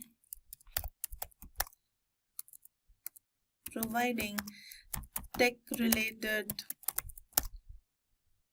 updates and AI news, and AI, we'll just see AI, and then we can just click over here in the next, and okay, it will just tell us about your brand. Select your industry. So we will say it's educational, edtech, maybe education. We can also say education. We'll search over here and we can provide this. Add elements you would like your logo to include. AI, we can say AI, then coding, and then you can click on next. So have a logo style in mind. So we'll like the vintage, or you can go for 3D. So we will go for next. Then define your brand's personality. Simple only. It is fun. It is very much fun. Traditional, no, it's very innovative. Classic, it's okay. Accessible, and premium, accessible. It is. Make my logo. And then it is actually matching all your things together, coming in things, and you can basically choose your logo from here. So it has created damn great logos designed by, this is nice, AI updates. This is actually nice. I really liked it. But then you can actually compare your favorites and then choose from it. And it has really created great logos. So you can just go over here and you have to basically buy and download. So this is not for free for sure, and it will require 2,676 rupees. So for now, as we are only overseeing the thing that we want everything for free, because right now we are in a beginner level, so we would not consider this. So let's get back and ignore this part. And then you can basically, date format is this, fine, 9 a.m. it is also fine, week starts on Monday, everything, and you can save. And next, after you have saved actually all the settings over here, you can just move on. And for now, we have to create two important pages. That is the home and the about. So for that, we'll go to the left menu, and from here we'll go to the pages, and then we will click on pages, and basically you can see it has created an about. So let's click on this page, and you can see welcome to the editor. Then if you click on next, it will basically see you all the features over here available, but for now we'll cross this. And we'll write here, we'll create here home. And over here, this is an example of a page, unlike post. So basically you can write over here, we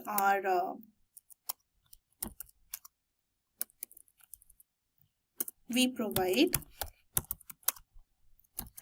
You can basically cross this out, technology related tips and knowledge, and basically you can write it over here. You can take the help of ChatGPT as well, because it will basically give you everything. Discover what's new in the AI field. And then what you can do is, you can basically see there are various filters available over here. So I would click on this and ask AI agent. I will ask it, make it look like what we are offering, and make it engaging and professional. And you can just click on generate. And you can basically see, explore our comprehensive technology tips and insights, discover the latest advancements in the AI field, and stay ahead with our curated knowledge designed to empower you. So this is really nice. And you can see over here, you have only 19 requests remaining. For more, you have to basically upgrade it. So I will make it, I have to basically click on everything, and I have to make it bold. You can make it italic as well, and then you can provide a link over here, and for more you can highlight it, inline code, inline image, and you can basically add everything you want to.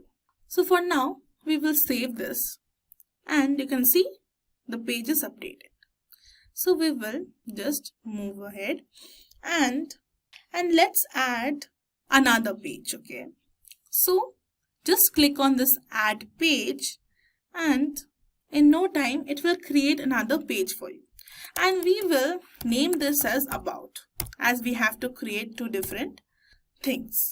So for sure, for right now, we would write, we are a tech enthusiastic team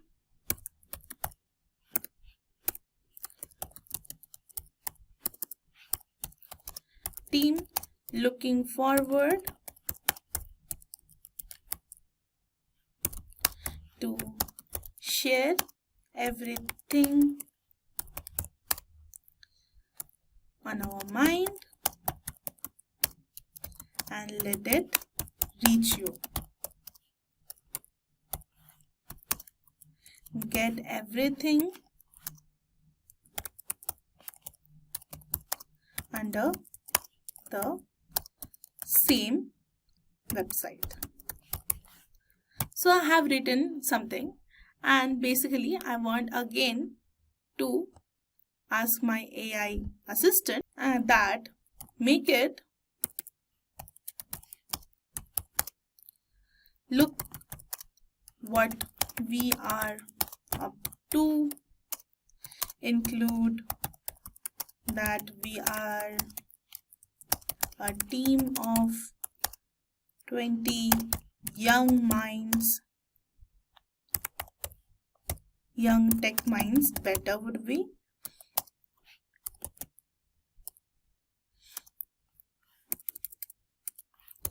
Hoping to reach to you,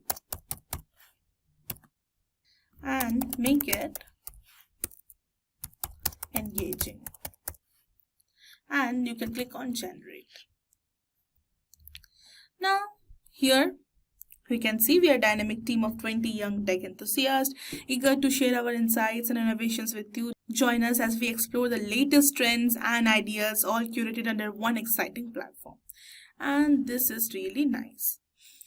So we can click on publish for just the page to be there, and you can click on publishing, and then we can just go inside, and here let's now add content inside the pages. So you can create pages like the contact, service, about, and everything, or you can post something for blogs or news articles. So we will now create a blog post. So to create a blog post, we'll go to post itself, and you can go to add post, and here this dashboard will appear. So basically you have to add a title, write your content, and then simply click on publish. So we will write as, will AI replace humans?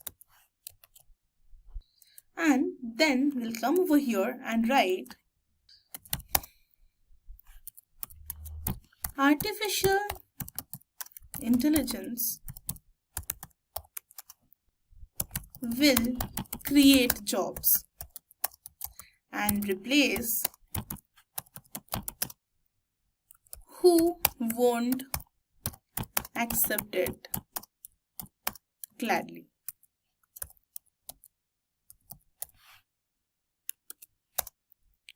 So it will never be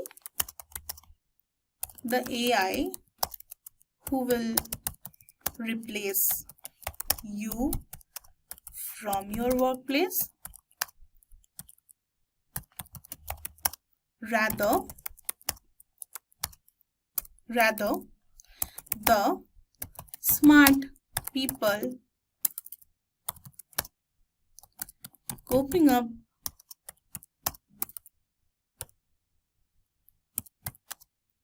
with AI will.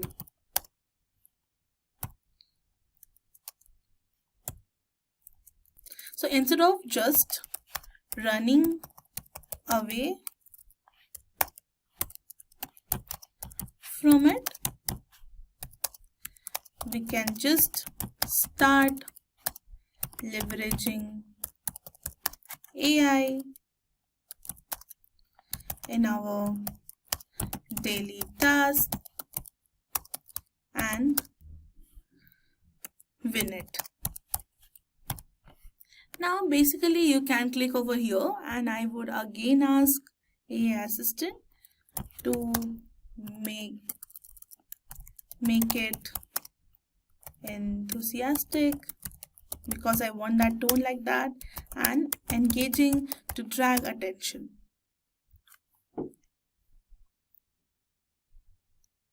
And basically you can see it has created everything. Artificial intelligence is set to revolutionize the workforce. Rather than fearing the rise of AI, let's embrace it and thrive together. And so now you can just accept it and then click on publish. Then you can click on the background as well, and you can choose the first. Let me think about that. We want the color of this to be white. So text white, will make it was white, and then we can background to be black. Yeah. So basically it is not acting in the background of the particular block. You can definitely make it black, and you can again make it black. So it's up to you how you want to do this, and you can click on publish. Recheck the settings and click on publish. So now you can just move ahead and just think, if you want to actually embed images or videos, like if I go to that post again over here,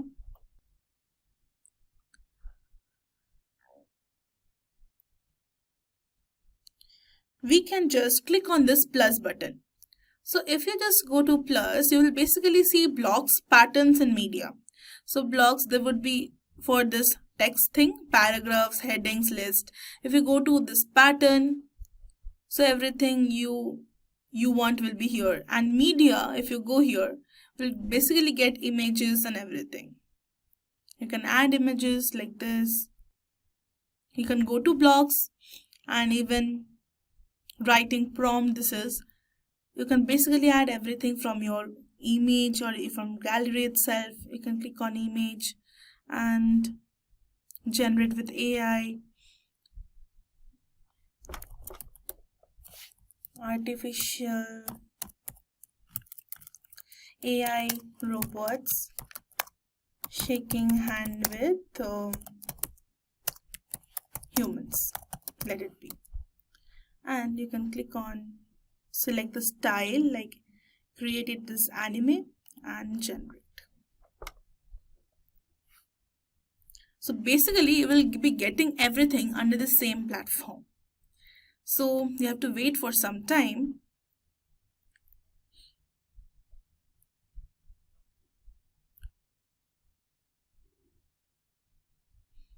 And let it be. Insert the image.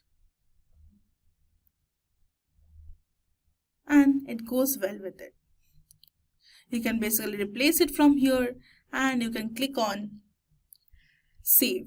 So before just going away, you can see you can even upload videos, video press, image compare, slideshow, story, tiled, gallery, audio even. If you can even include buttons, columns, groups and everything. So basically you have to sit and explore, and this is a great time. You can pause the video and make it look as if you want it to be. So it's only about drag and drop. Just save this and we are almost done for this post. Then you can just go back and as we have actually made a few pages, let's build a navigation menu. So under this appearance, you can basically go to this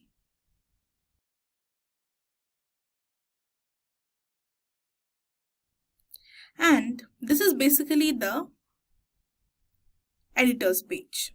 So here in the left hand side, you can basically see navigation, styles, pages, templates and patterns. So let's get the navigation. So after you click onto navigation, this is basically the about and the home page, and then you can just drag it, click on edit, and then you can just make it to up. So it would be home page and about page, and you can basically save this.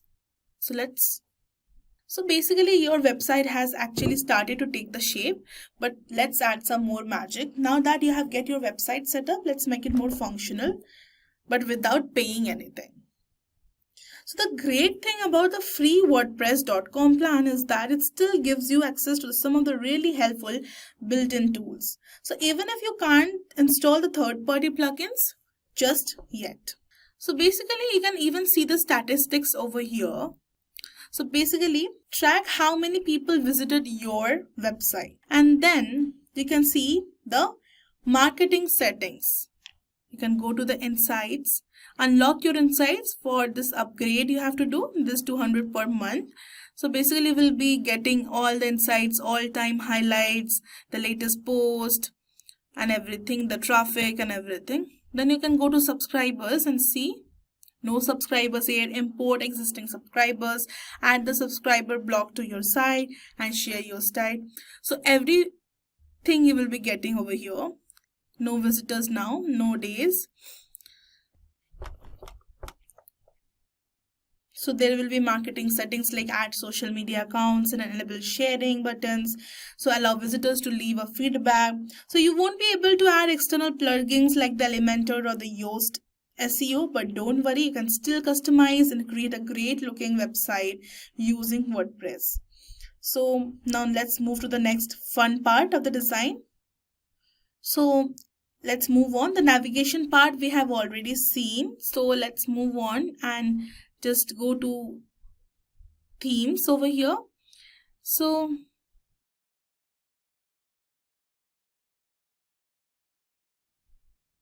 and basically you can click on to this themes and you can view all the things over here and explore the styles they can.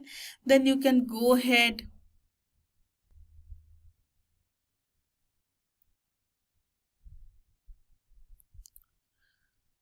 if you can click on this, you can basically edit your content over here. Then this is the default style. You can style the variations over here. Let's give this. You can actually view how it will look like over here. If you go this is basically making it more professional. Then add a review if you want to. Then editing your site content, that is a guide video for you and you can actually share everything. So now let's move on to this editor menu. And basically you can go to this style section and edit it according to you. You can just click on this browse styles and just the way we have actually chosen, you can do it. And then you can even select the typography you want, like the headings or the captions like that, H1, H2, everything. You can make it according to you. So it's a very easy website, I would say. And then you can font size presets you can also use. Then you can go for colors, backgrounds, shadows and layout. So now let's expand your site by adding more pages. So basically we would cancel it and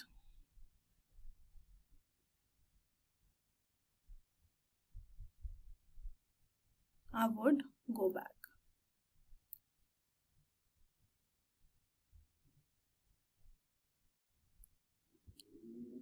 And thus with this you can actually create as many things as you want. You can just add pages if you want. If you have to upgrade, you can still upgrade. If you had to post anything, you can post. Then coming to media, you can add media file or import medias. Pages that you have already seen. Comments, if you want to give a feedback, you can do it. Jetpack, that is activities of social, activity log, backup, search and everything is there. So these are the plugins where you actually get all the free plugins over here. But then as we are using a free plan, we can't install plugins. But yeah, if you can upgrade to it, if you definitely have a great plugin as well. So you can actually launch your site over here. Just clicking onto here. And you can see, my site is live. So you can view your site over here and supercharge your website with a custom address that matches your blog, brand or business. So you can get your domain over here as well. And yeah, you are done. So you can own a domain, build a site, list your top 5 favorite fruits of your, this is just like we have Reddit posts. These are actually the daily writing prompt over here.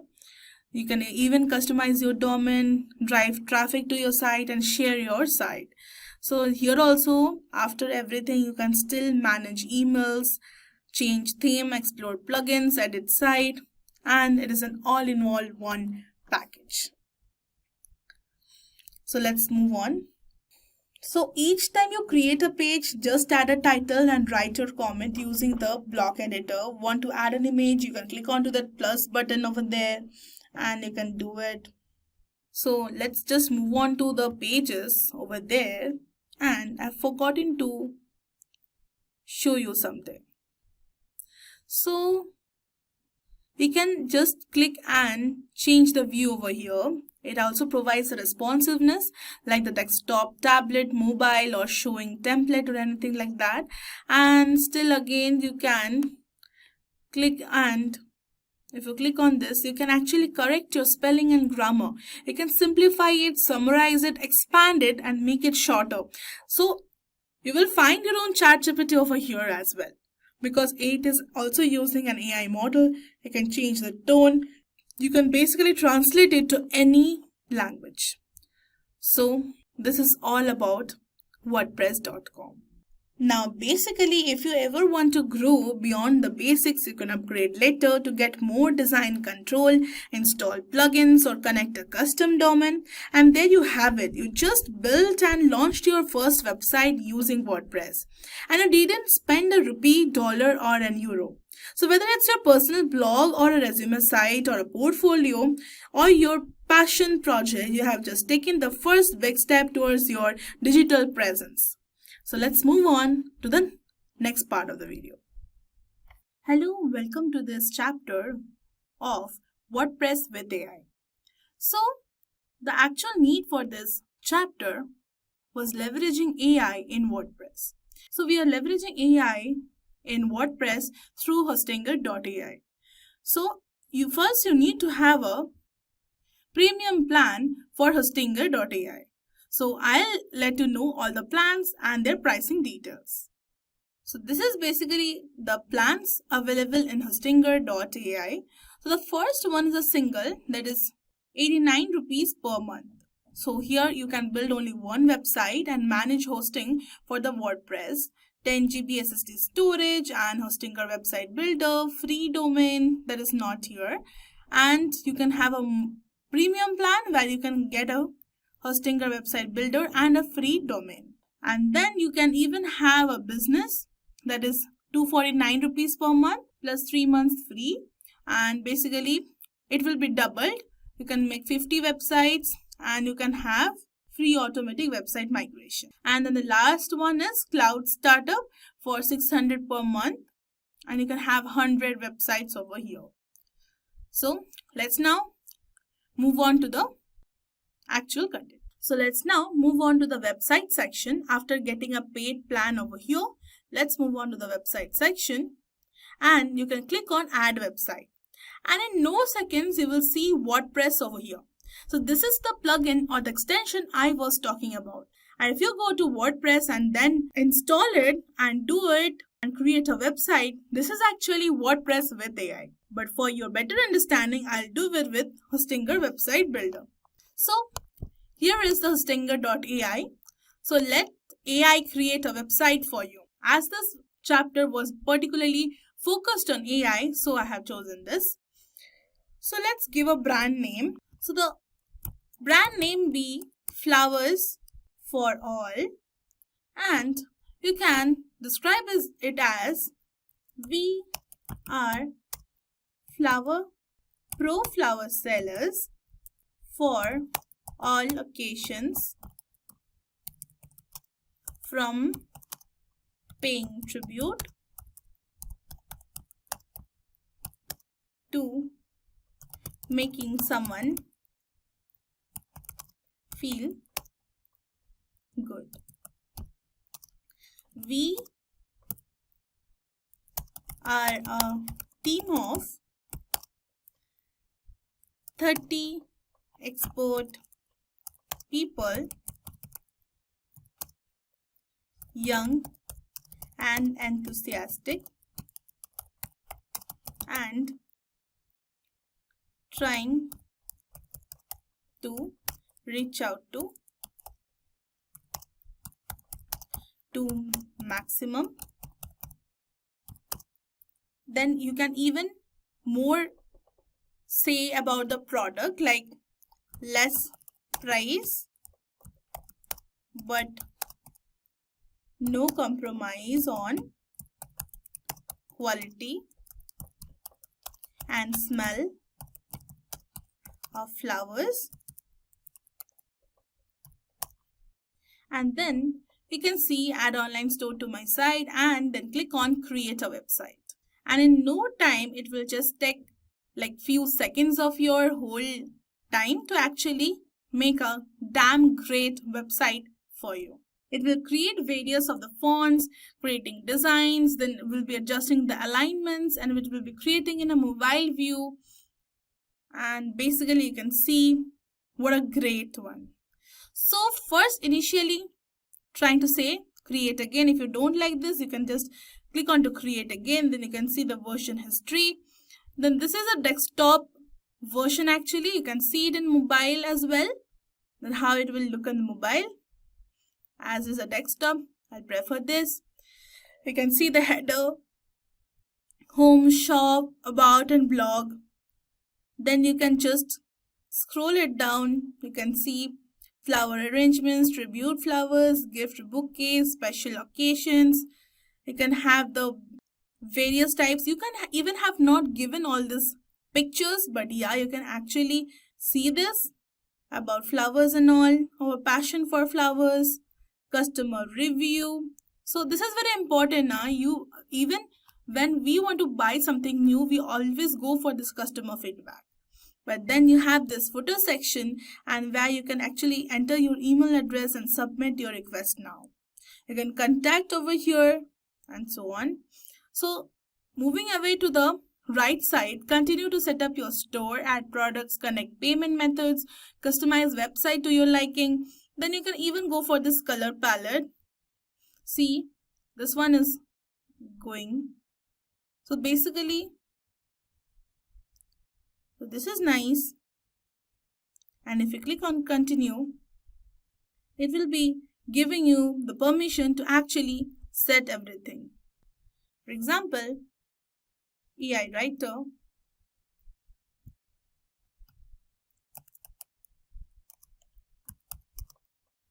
engaging and simple. Okay, it is showing that you should be, so create a tagline that makes it sound engaging and fresh like flowers. And you can click on create text. And this is what upgrade to the business plan to use this feature. So you have to upgrade now and actually have to create a plan. So I'll click on cancel, and in this way you can actually try to do this. Now you can actually download this, or you can actually go here and make it invisible as well if you don't want. Like I'll go and make this hide.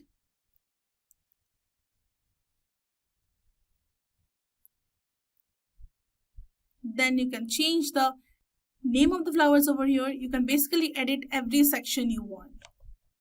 And in no time, you have created a damn great website. And that's it.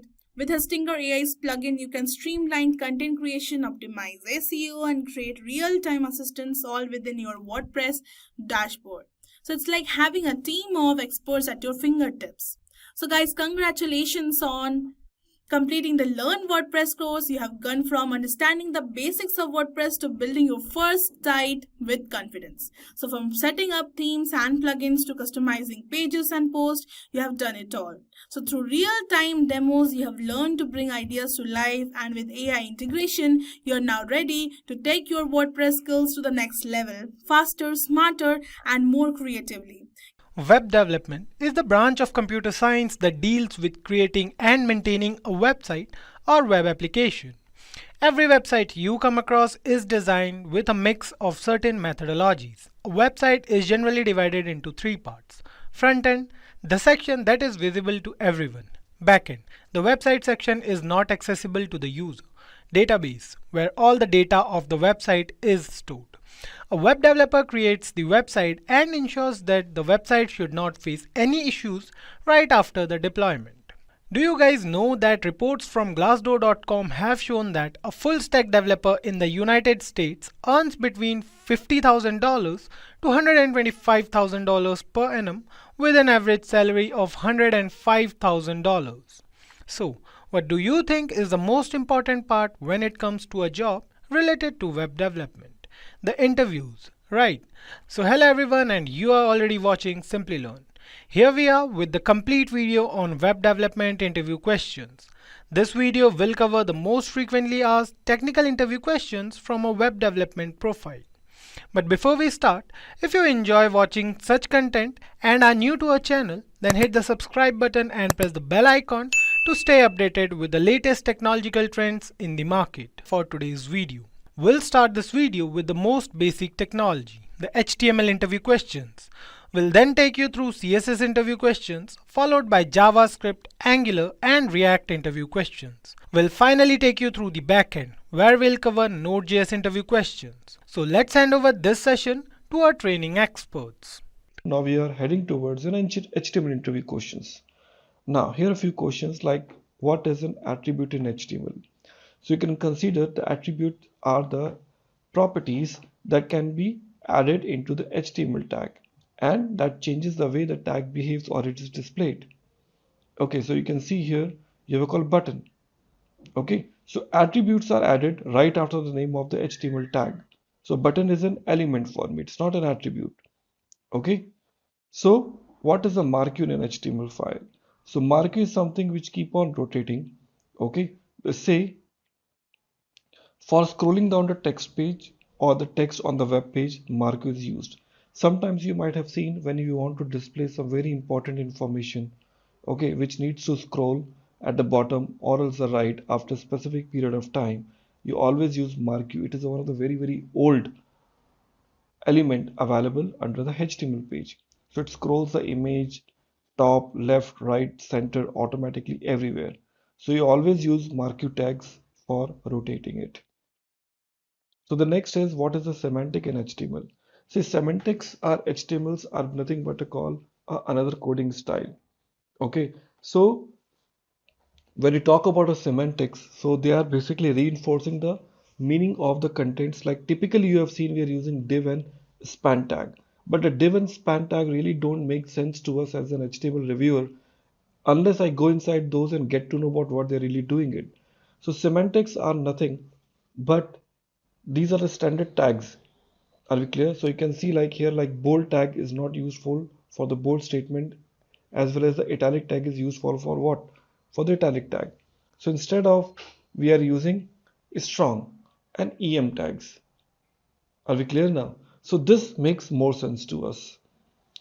Now the next thing is how do you display a table in an HTML web page? So obviously we have a got table tag, and under the table tag I can align the complete layout of my web page because of table head, table body, table row, table columns.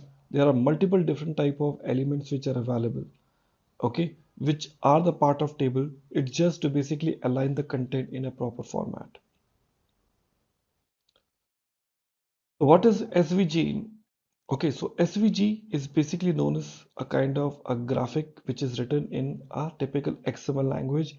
The SVGs are the high quality graphics which doesn't tear off when you basically grow and increase or zoom. So normally what happens, GIF image, you talk about JPEG images, after beyond certain point their pixel get deteriorated, but here in SVG it never happens. So you go to any level when you want to zoom and you're gonna get accurate contents at any point of time. Okay, so these vector graphics are really typically 2D based diagrams and give you the X and Y coordinates in a regular systems. Next, how do you separate a section of text in HTML? To separate a sections of text in HTML, we always use what? Either BR, or else we use block code, or else we use what? A paragraph tag. So BR means anyways, it separate out the text, and break the current line. Paragraph is used to again write a paragraph of text, and the block quotes is used to define the large quoted sections. Okay. Next is how do you create the nested web page in HTML? So obviously we have a different type of options that are available like an iframe. Okay, you mean to say page within a web page. Okay, so we can create a page within a web page with using iframe. So this is a very common questions we used to receive at the time of interview. Okay, the difference between ordered list and unordered list. So ordered list will give you the different ways to display the data in Roman format, in numeric digits, or else you can talk about like an alphabetical order. But the unordered list, it's completely unordered. You don't get any options like an ordered list. Okay, so the ordered list start with OL and unordered list starts with UL. Okay, so we have already seen the difference between ordered list and unordered list. Now it's time to talk about our another type of interview questions, which is regards to your CSS. Now, in CSS interview, the first question they always ask you like, how do you add CSS styling in HTML? So we have different ways to include. Number one, we have a called inline CSS where we use the element and within that we try to add a CSS content that is called inline CSS. Second is called external style sheet. Okay, where you can just use as a secondary or the external CSS file and just include it into your existing HTML page. Okay, that is the additional file which you write it in a CSS and you include it in HTML. And third is called which is the internal style sheet which you write it within your HTML. But the only difference happens when you talk about external, it is reusable across multiple web pages. Now, the different type of CSS selectors which are available. So we have a different selectors like a universal selector which is available where you use the asterisk sign and select all the elements and offer the common style.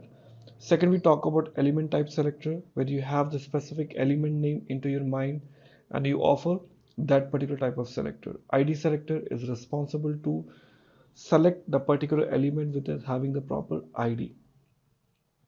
Class selector which starts with a dot class, okay, and having the class name.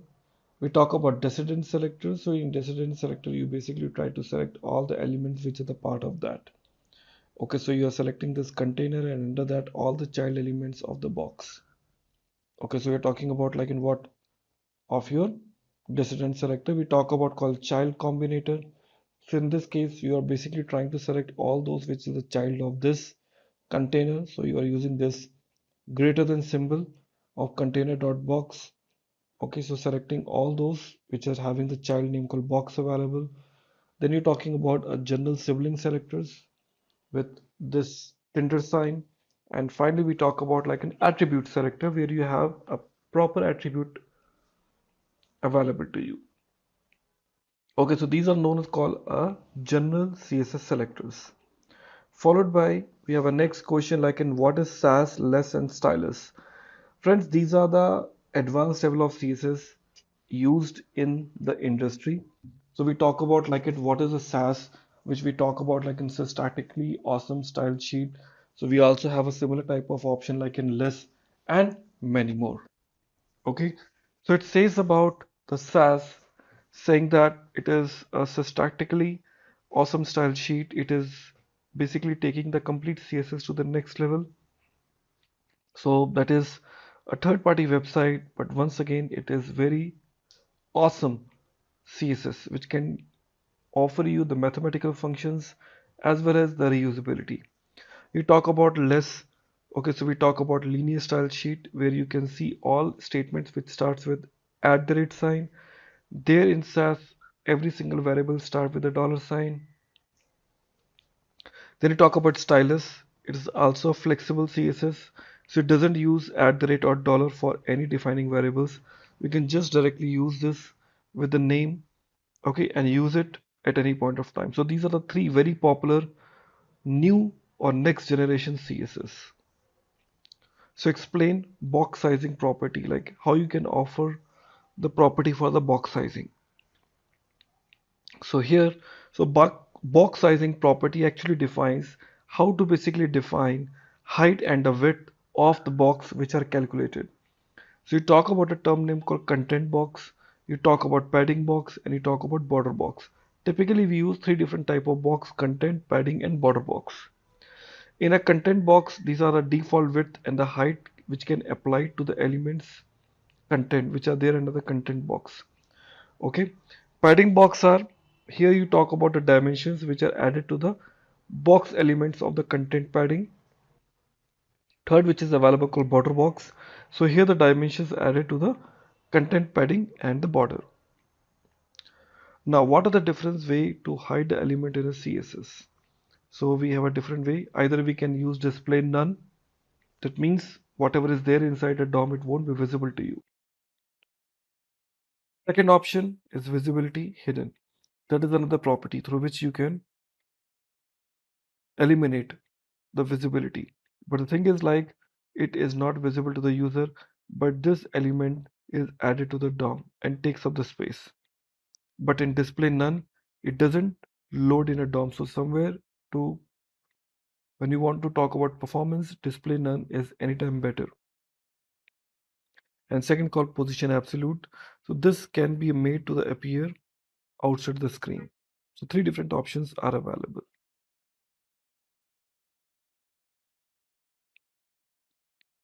Next option, what does that important CSS mean? So the important keyword actually indicates that the highest precedence and it overrides the cascade properties. Okay, so like as you can see here, we have a call paragraph where we have a color called important, and there's a one ID name called thing, color called green. So when you talk about PID equal to what thing, so it automatically try to override the highest precedence. Okay, now what are the CSS sprites? CSS sprites is a technique where you can basically take a larger image, okay, download in a single shot and try to cut down into the pieces and utilize the way you always want. Okay, so if you're using this small images separately,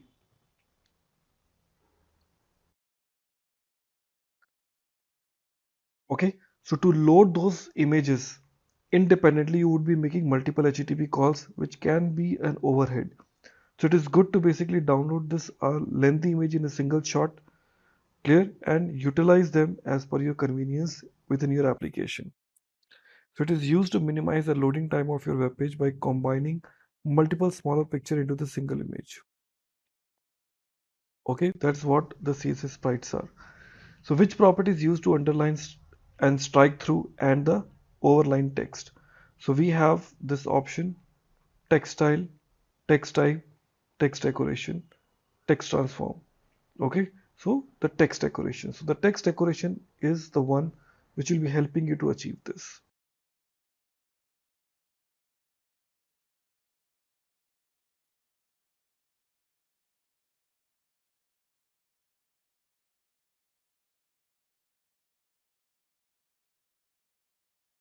Okay everyone, so our next example is towards focus on JavaScript interview questions.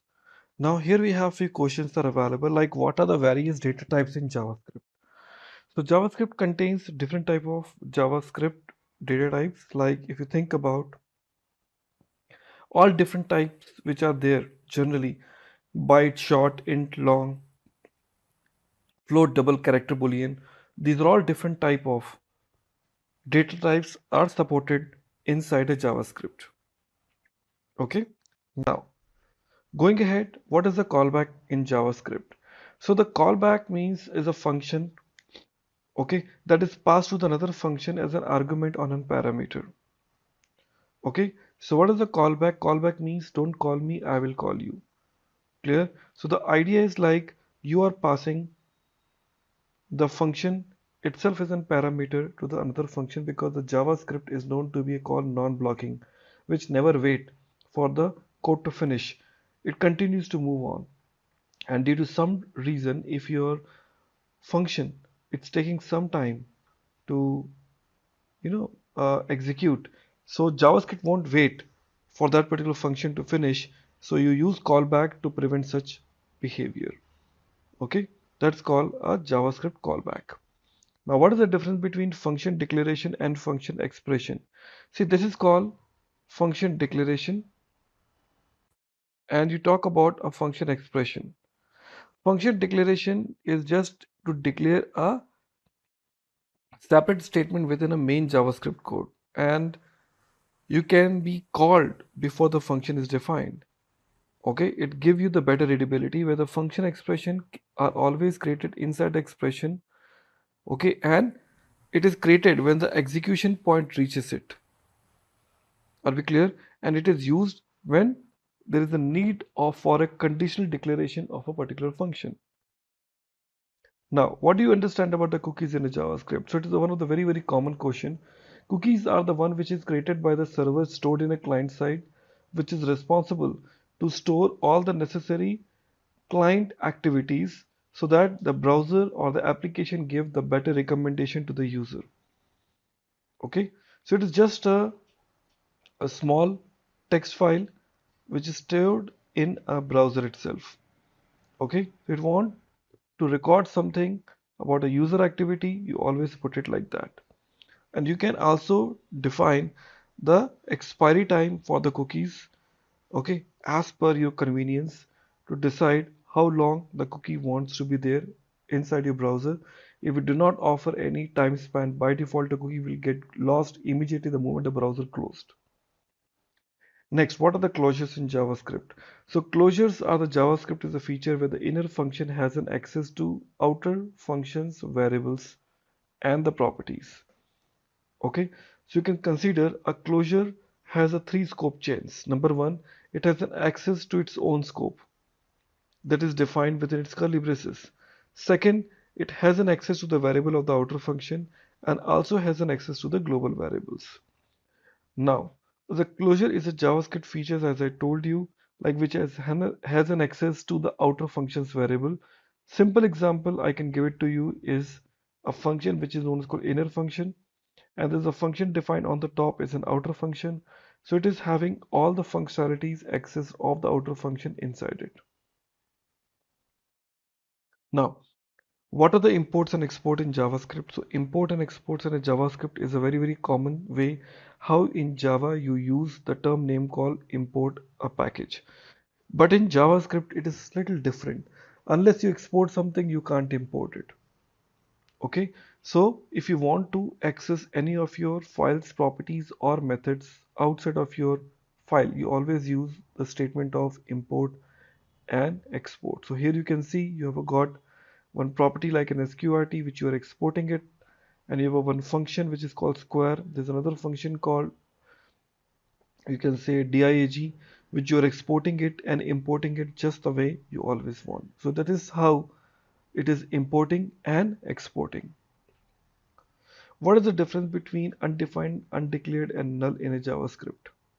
See, undefined means a variable that is declared but the value has not been assigned yet. That is called undefined. Undeclared means like it is a null. First of all, we talk about null. Null means it is an assignment value that we can assign to any variable that is meant to contain no value. And undeclared means the variables are not declared and do not exist in a program. Okay, that is called what? Undeclared. How to remove the duplication from the JavaScript array? So you basically needs to use the standard filter methods. Okay, this is basically responsible to help you to analyze whether we have some duplicates available or not. So we'll be using filter methods. Okay, so these are basically known as called array and the current element and the index of current element, and by using the for loop, it is an empty array is used for the storing all the repeated elements. Okay, so these are known as called a typical JavaScript discussion which we have taken place. Multiple questions are there which we have already answered. Okay everyone, so we will go ahead with the next set of interviews which is related to your Angular. So Angular is as popular like in React. Okay, so there are some questions which are usually asked like what is the data binding? Okay, so the data binding is actually the process which allows the application, okay, to have some data associated with your HTML page from your TypeScript classes or the vice versa. Okay, so the data binding is the one through which you bind the data.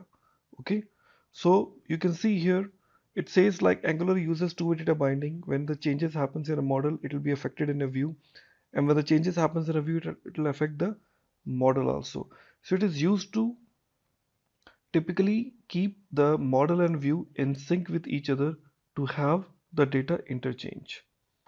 What is a TypeScript? TypeScript is a typical, I would say, a language which is used by Angular, okay, to develop Angular component services, pipes, decorators, and multiple things.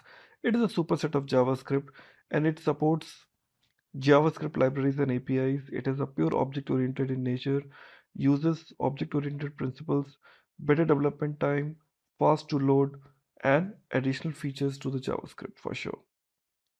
Okay, what is an AOT compilation? How it is different from JIT? AOT stands for ahead of time compiler, which is converting all Angular and HTML and TypeScript code into the JavaScript code during the build phase before the browser downloads and run the code. Okay, so AOT is far more faster and lightweighted in the size. Just-in-time compiler is a by default compiler. Okay, so it is a process where the compiling computer code to the machine code during the execution of runtime. So this ensures the faster rendering in the browser. It also known as called dynamic compilation. Are we clear? So when you want to develop this AOT compiler, you always use hyphen hyphen AOT.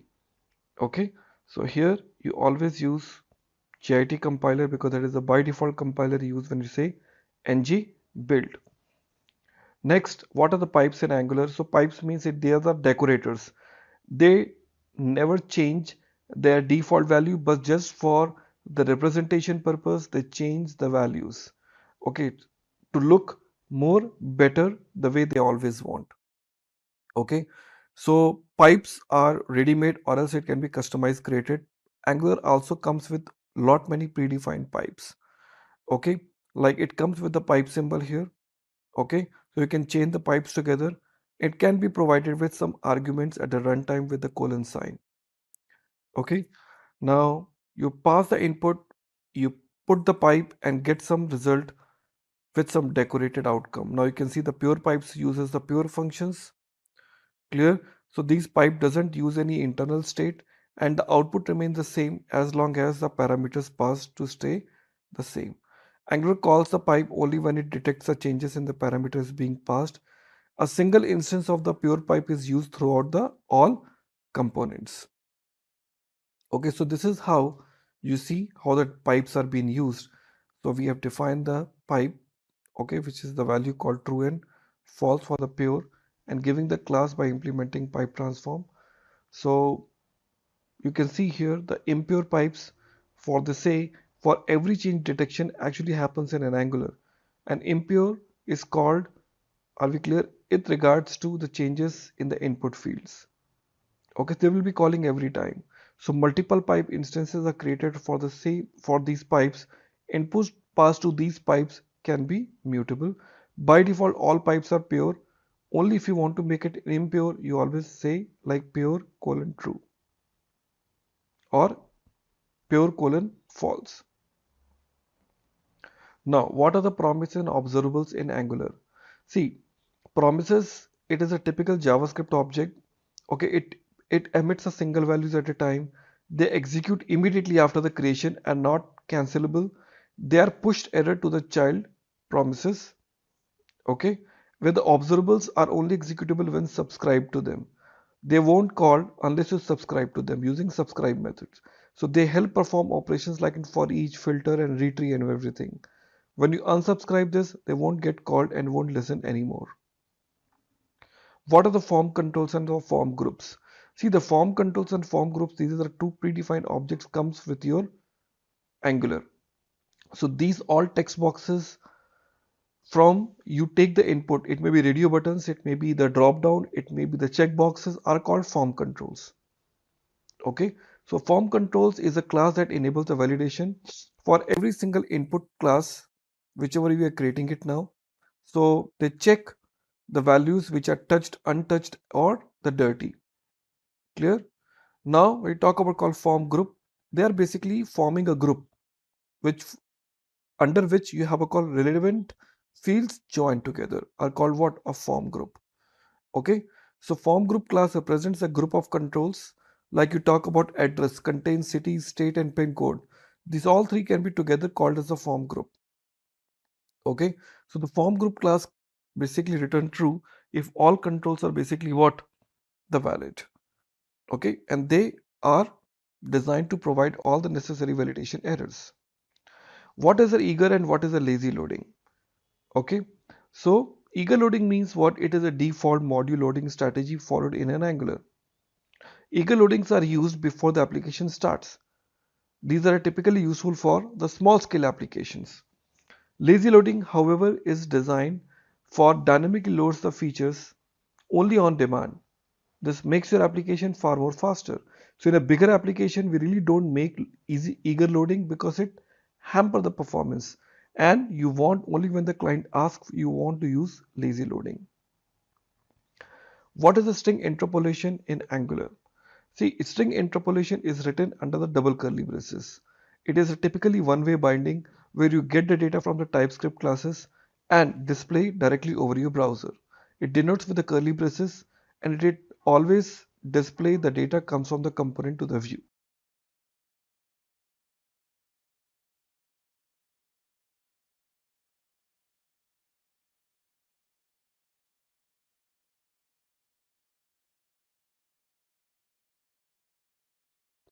Well, let's go ahead with the next area that is called working with React.js interview questions. Now, as we know it, React.js is as important as like in other tools which you've already has seen.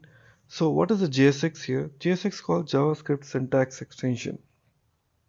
Okay, so this syntax extension to the JavaScript in React.js is in the way how you express to bind JS and HTML together to result a JSX content.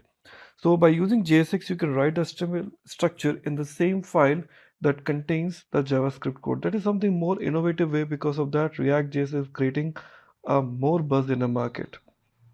So JSX actually helps to making code more easy to understand and debug and avoids a lot of boilerplate code, okay, inside the DOM structure. Now, the next thing is what is a virtual DOM? See, the virtual DOM is representing a DOM in a memory. Okay, that is called virtual DOM. So manipulating the real DOM is much more slower and costly affair. Okay, because you need to repaint the DOM over and over the period of time when the user changes few things. So when the state change, virtual DOM changes and only the objects which are in real DOM, okay, update instead of updating the entire object. So that makes your page to be load far more faster. Okay, so in virtual DOM, what happens? This is the real DOM, this is the virtual DOM. So the orange color portions which you're seeing, that is basically the changes which has been made. Okay, these are called changed object. Okay, so virtual DOM is basically compare it to the previous state and understand which area it needs to send for the updates and avoid the other areas. Okay, that's what this virtual DOM really works.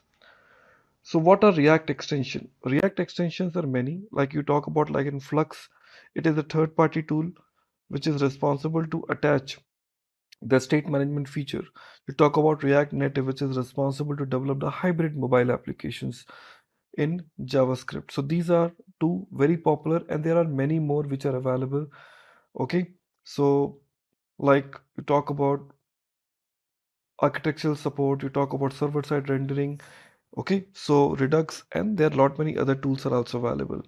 So what is an event in React and how you're going to create that? So React is basically offering the ideas of handling the event very fairly easy, so that you talk about clicking anything, you talk about taking your mouse somewhere. So these kind of options generate an event.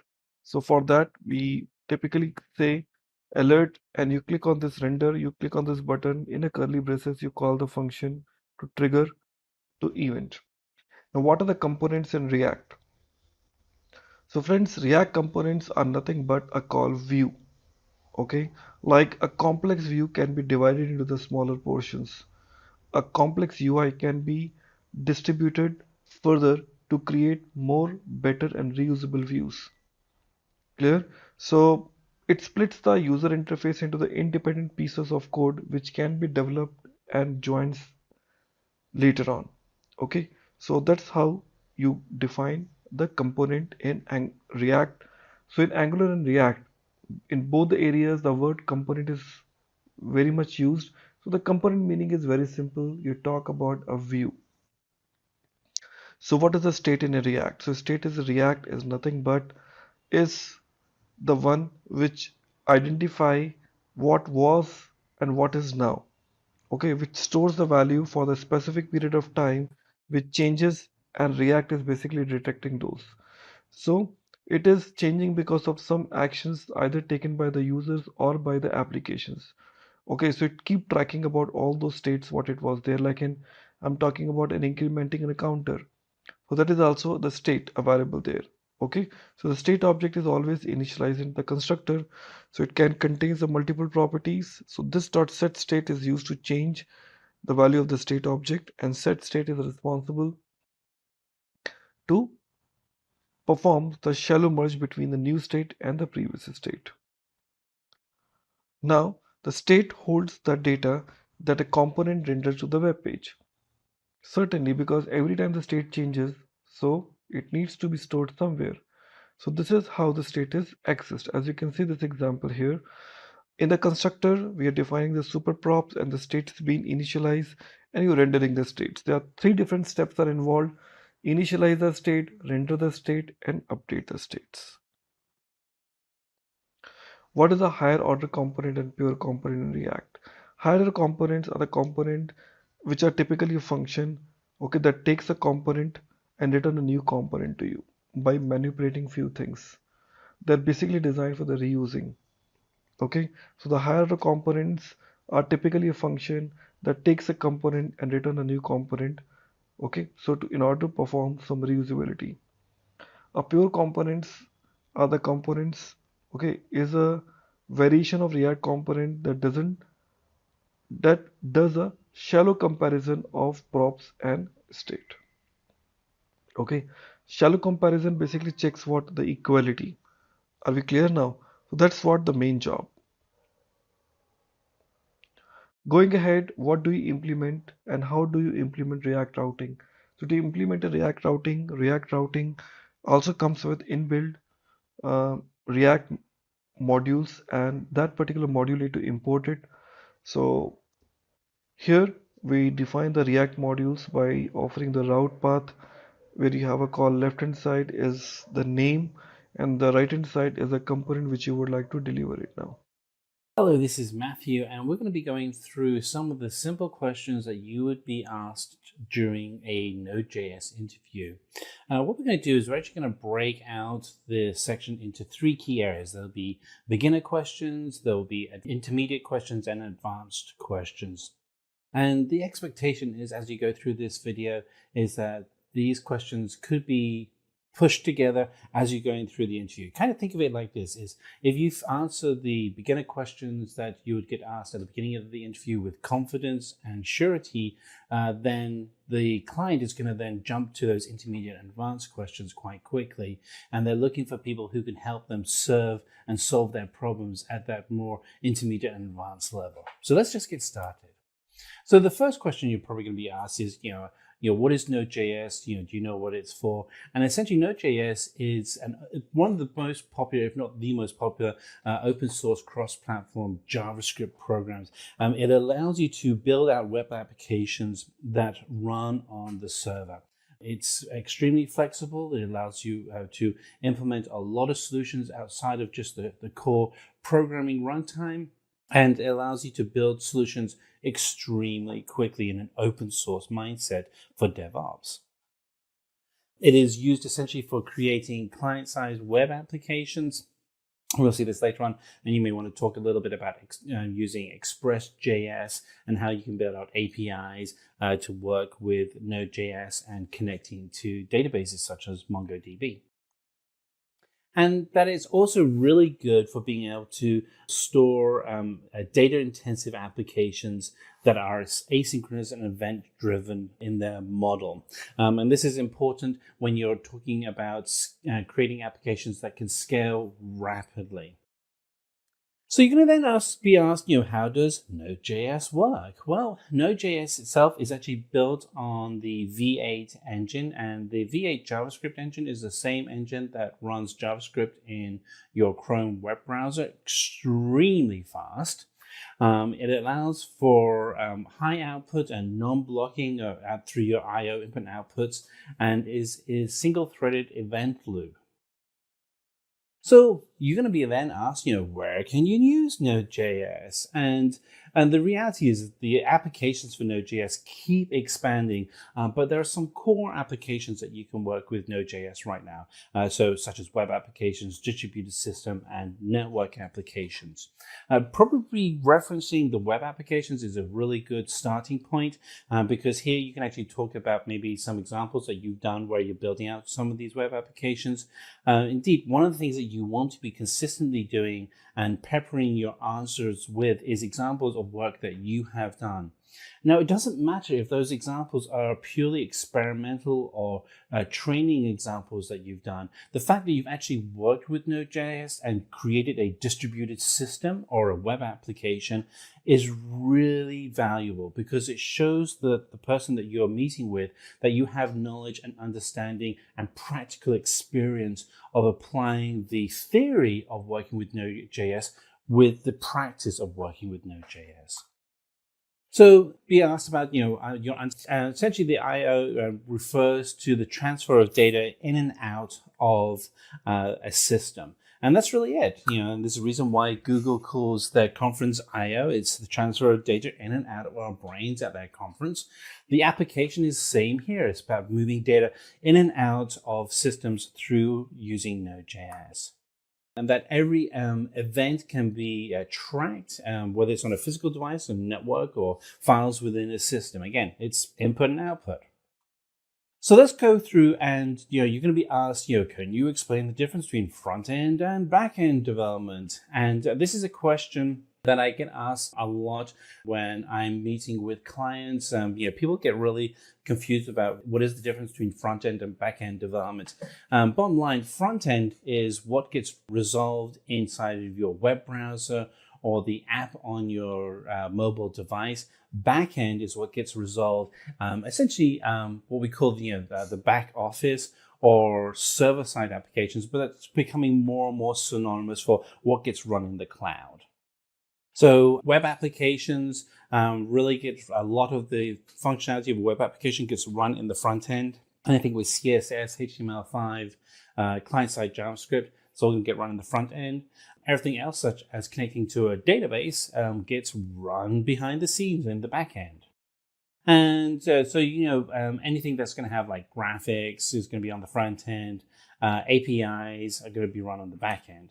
And then just finally, some of the scripting languages that use it on the front end. So HTML, CSS, JavaScript, those are all common core scripting languages that you would use. You can use frameworks such as AngularJS and React.js or Vue. Those would be front-end frameworks.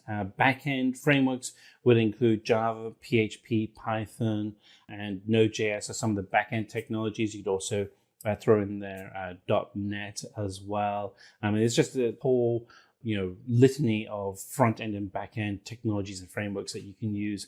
And this is actually a good point to kind of explain the experience you have outside of just working with Node.js, but other technologies that you've been working with that potentially that the client is also using. So another question you're going to be asked when you're looking at Node.js is, can you tell me about NPM? And so when somebody asks you what is NPM, the first thing you're going to respond is, do you mean Node Package Manager? And the reason why you want to respond like that is that you want to qualify their question with understanding that you know what they're talking about, but you want them to verify that. And so Node Package Manager is NPM. And it's responsible for packaging all of your modules that you're working with in Node.js. And we have a whole series of videos that we've done on Node.js, and every single one of them includes references to NPM. So you're going to be asked, okay, you told me what it is, can you go into a little bit more details, so can you provide two main functionalities? And so one of them is being able to manage online repositories of modules and packages. So you can go to like search.nodejs.org and you can find packages that you can install into your solution, such as Express.js. And it also provides a command line utility that allows you to manage your packages very quickly through terminal window or command line. I use VS Code a lot, Visual Studio Code, and it has a command line utility built right into it that allows me to interact with NPM. So what are some of the modules in Node.js? And so, modules in Node.js, they're essentially like JavaScript libraries. So you can think of some of the JavaScript libraries that you may have used. The functionality is somewhat the same, but they're designed for Node.js and to run on the server.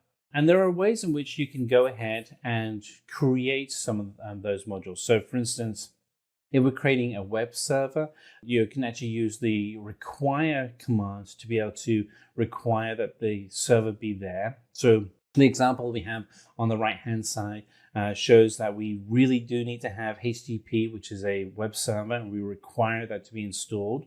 And so that if you're running that NPM package, it will actually install the HTTP server, and then you can actually write some code to actually then listen on the local host port 2000 for where you'd be running your application. And there are just, there's a whole bunch of modules that come with Node.js right out of the gate. And here are some of the modules that you have. We also referenced just earlier on, HTTP is a core module for running a web server. You have a utility function that is useful for developers to assess features within your Node.js project. You have a URL module for any URL parsing you'd be doing. And you also have a stream, which allows you to be able to stream data in and out of your system and be able to manage how that's being worked. And then zlib, which allows you to compress and decompress files so that you can keep your storage of files to a minimum. So a question you're going to be asked is, why is Node.js being preferred over backend technologies such as Java and PHP? Particularly with Java, it's a very mature, stable language. It's been around for more than 20 years. PHP runs some of the most powerful and largest websites out there, such as Facebook. So why would you use Node.js? Well, the first response is kind of a gimme, but it is really fast. And if you watched any of the videos that we've done on Node.js, building out solutions and developing the solutions, you'll see just how fast it is.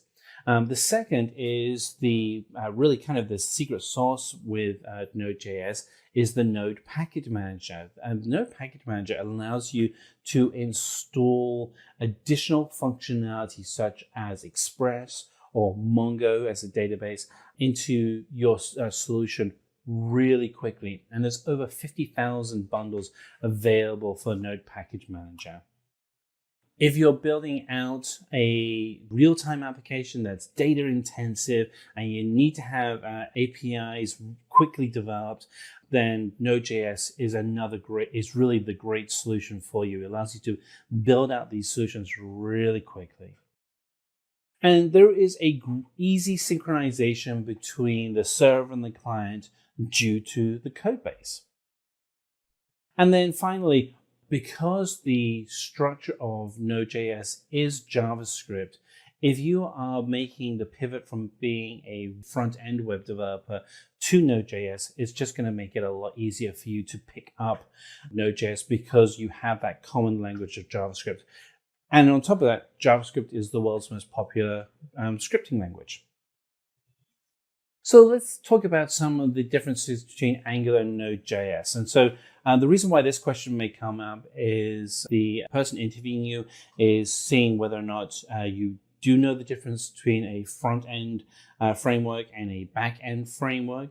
And this is one of those questions where you can go, well, there are differences, but the differences are because they complement each other.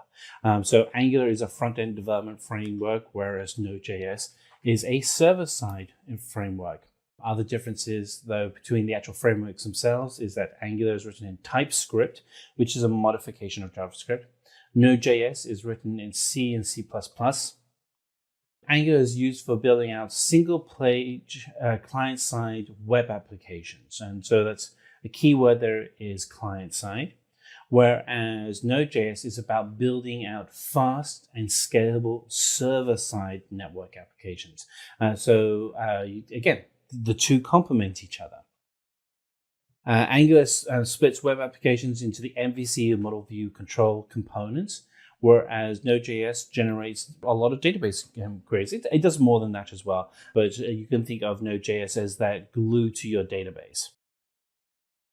So let's talk a little bit about when you're connecting to a database with Node.js. And so you're going to probably be asked, what is the most popular database used with Node.js? And there are a couple. MongoDB is largely the most popular NoSQL cross-platform database.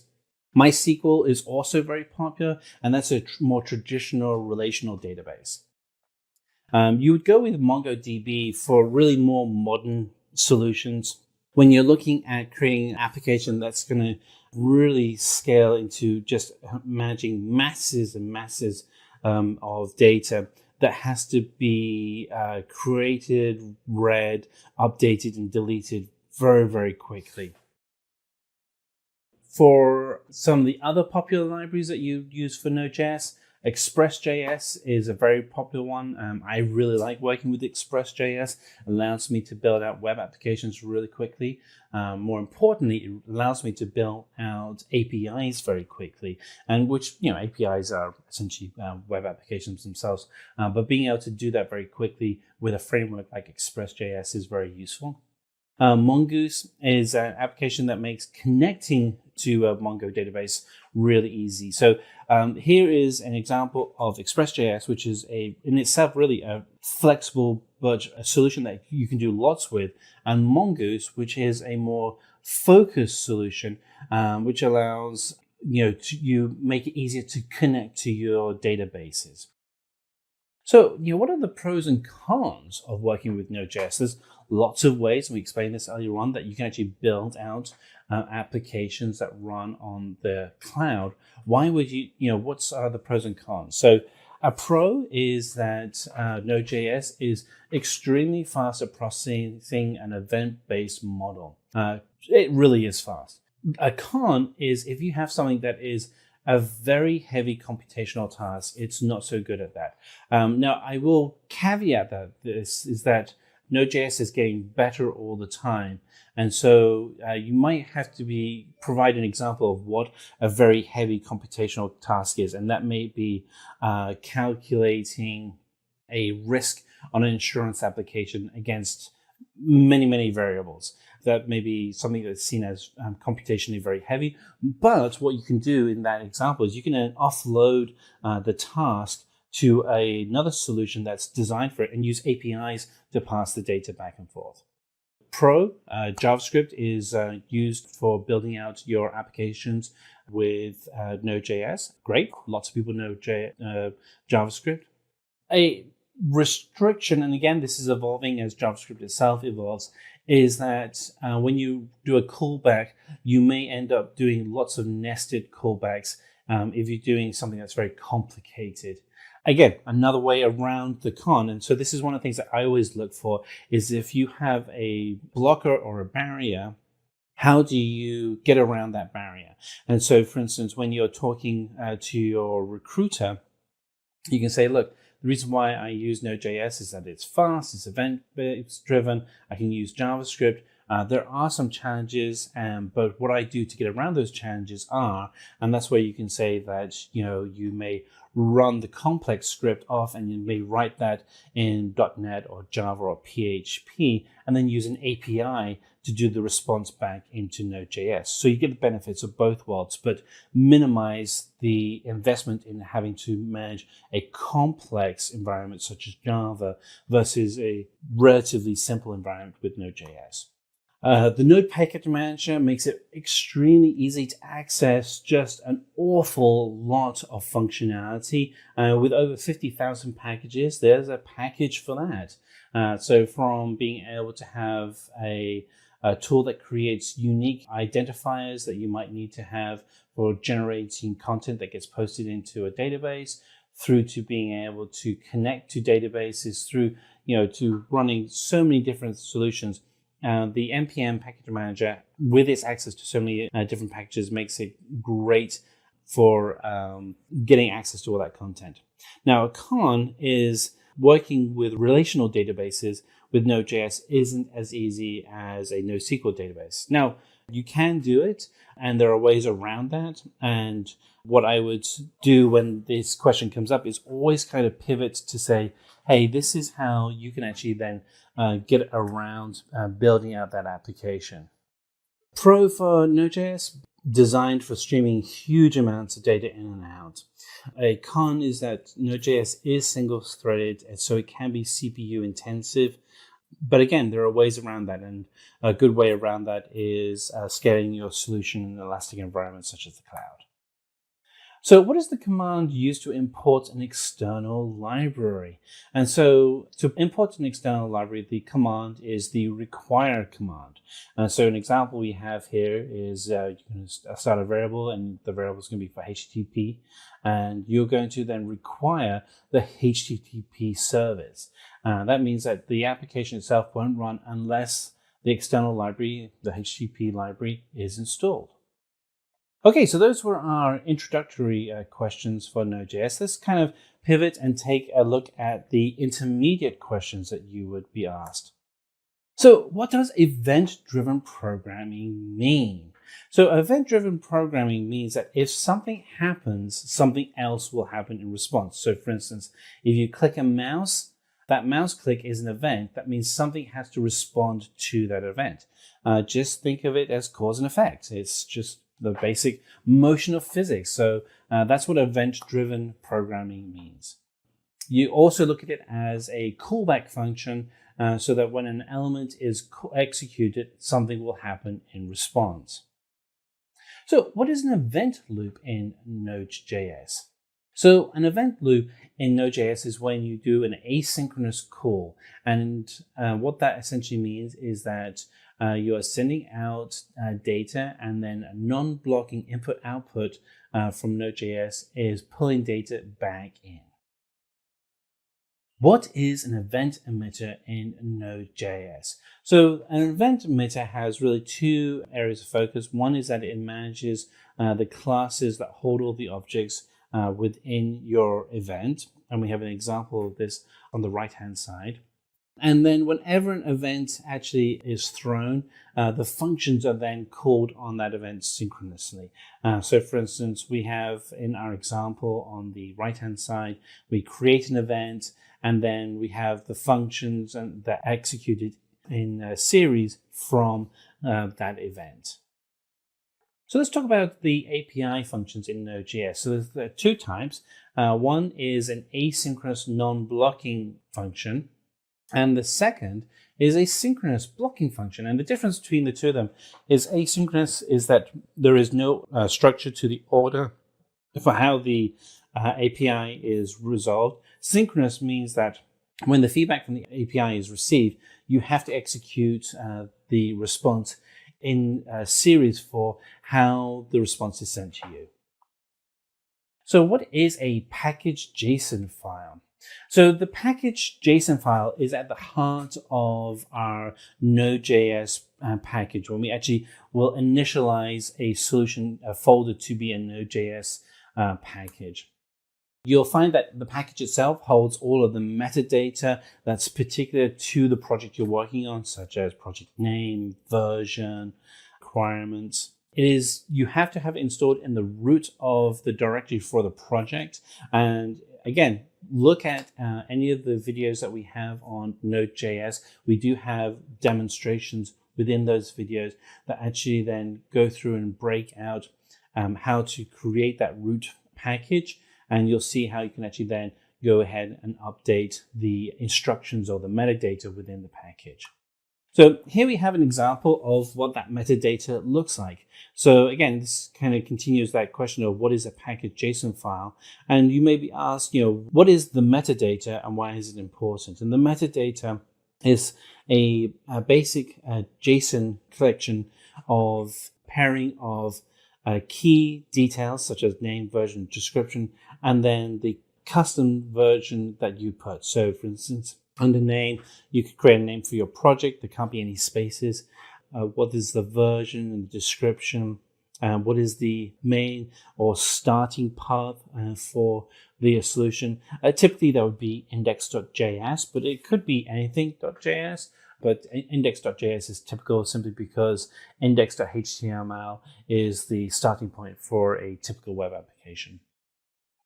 So how would you use a URL module in Node.js? So with a URL module, what it allows you to do is really two things. One is that it provides the resolution and parsing of a URL for utilities in your application. And then it allows you to extend your module with built-in solutions and split up the web address into a readable format. So in this example, we have the URL and the response it would give for that URL, which would then be a year and month, and it would be in a readable format. So it would read out as 2020 and then the month. So what is Express.js? And you've heard me mention this a couple of times in the video, and we actually have a separate video on Express.js. But Express.js is a web application framework that allows you to build out web solutions for both mobile and traditional desktop right inside of Node.js. So it's very easy to use. Being able to install WebJS is as simple as requiring Express to be installed. In the example that we have here on the screen, it's a full solution of showing how to actually build out a solution with WebJS. So in this example, you start off the first two lines, require Express to be installed, and the install comes from Node Package Manager. Then we have a simple application that will then send to the browser window a hello world message confirming that Express is up and running. And then the third block of content, starting with var server, actually will define the port where your application is going to run. So in this instance, the port is going to run on localhost, and the port will be port 8081.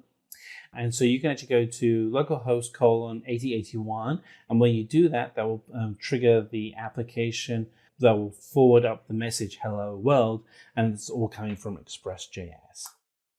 So what are streams in Node.js? So streams are objects that allow you to read and write data continuously back and forth within your application. And there's really four different types of streams. There's readable, writable, duplex, and transform.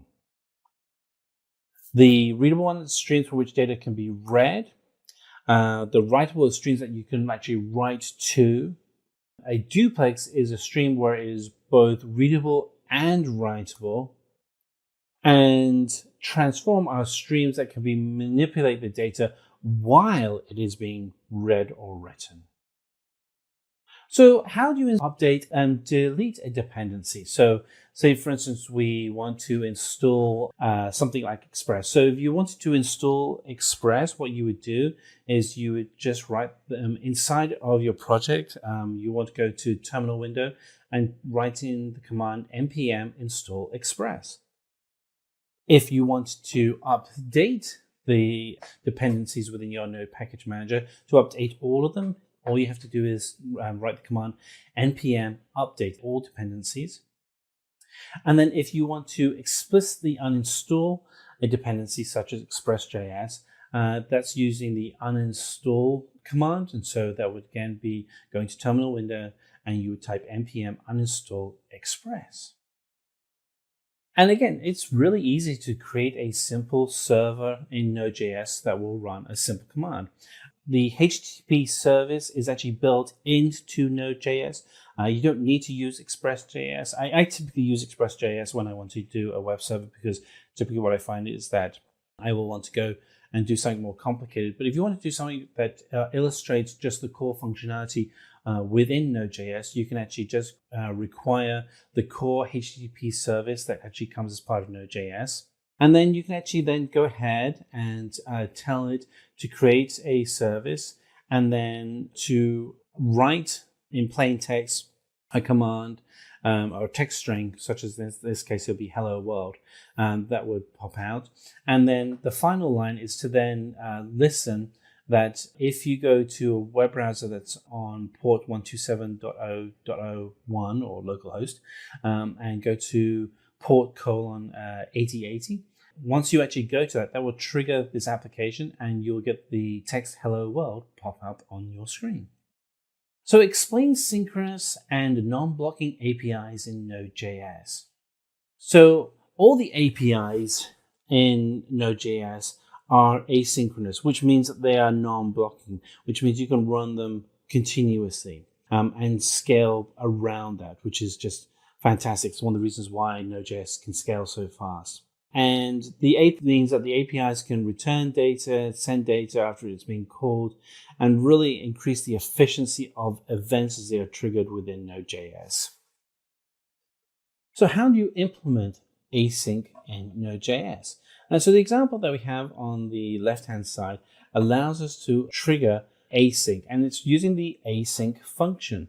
And as you can see in this example, it's actually something that can be done very quickly. In this example, we're actually making a command to localhost and an app that's running on port 3000. And then depending on what we get, if there's an error message, then we'll have error message go to the console log, which is the terminal window.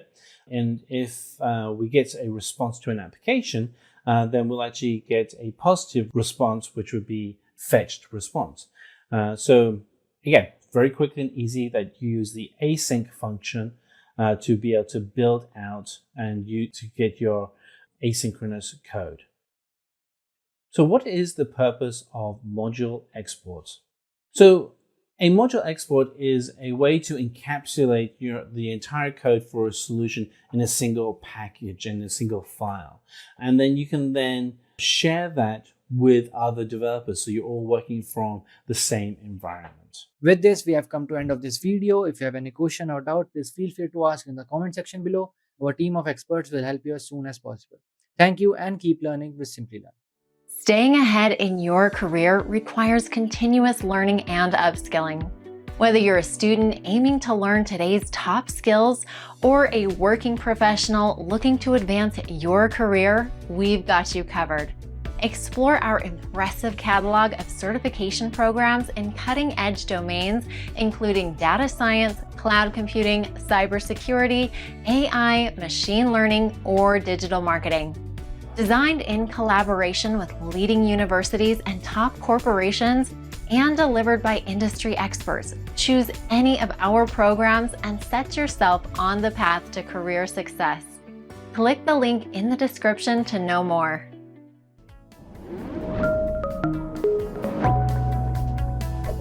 Hi there, if you like this video, subscribe to the Simplilearn YouTube channel and click here to watch similar videos. To nerd up and get certified, click here.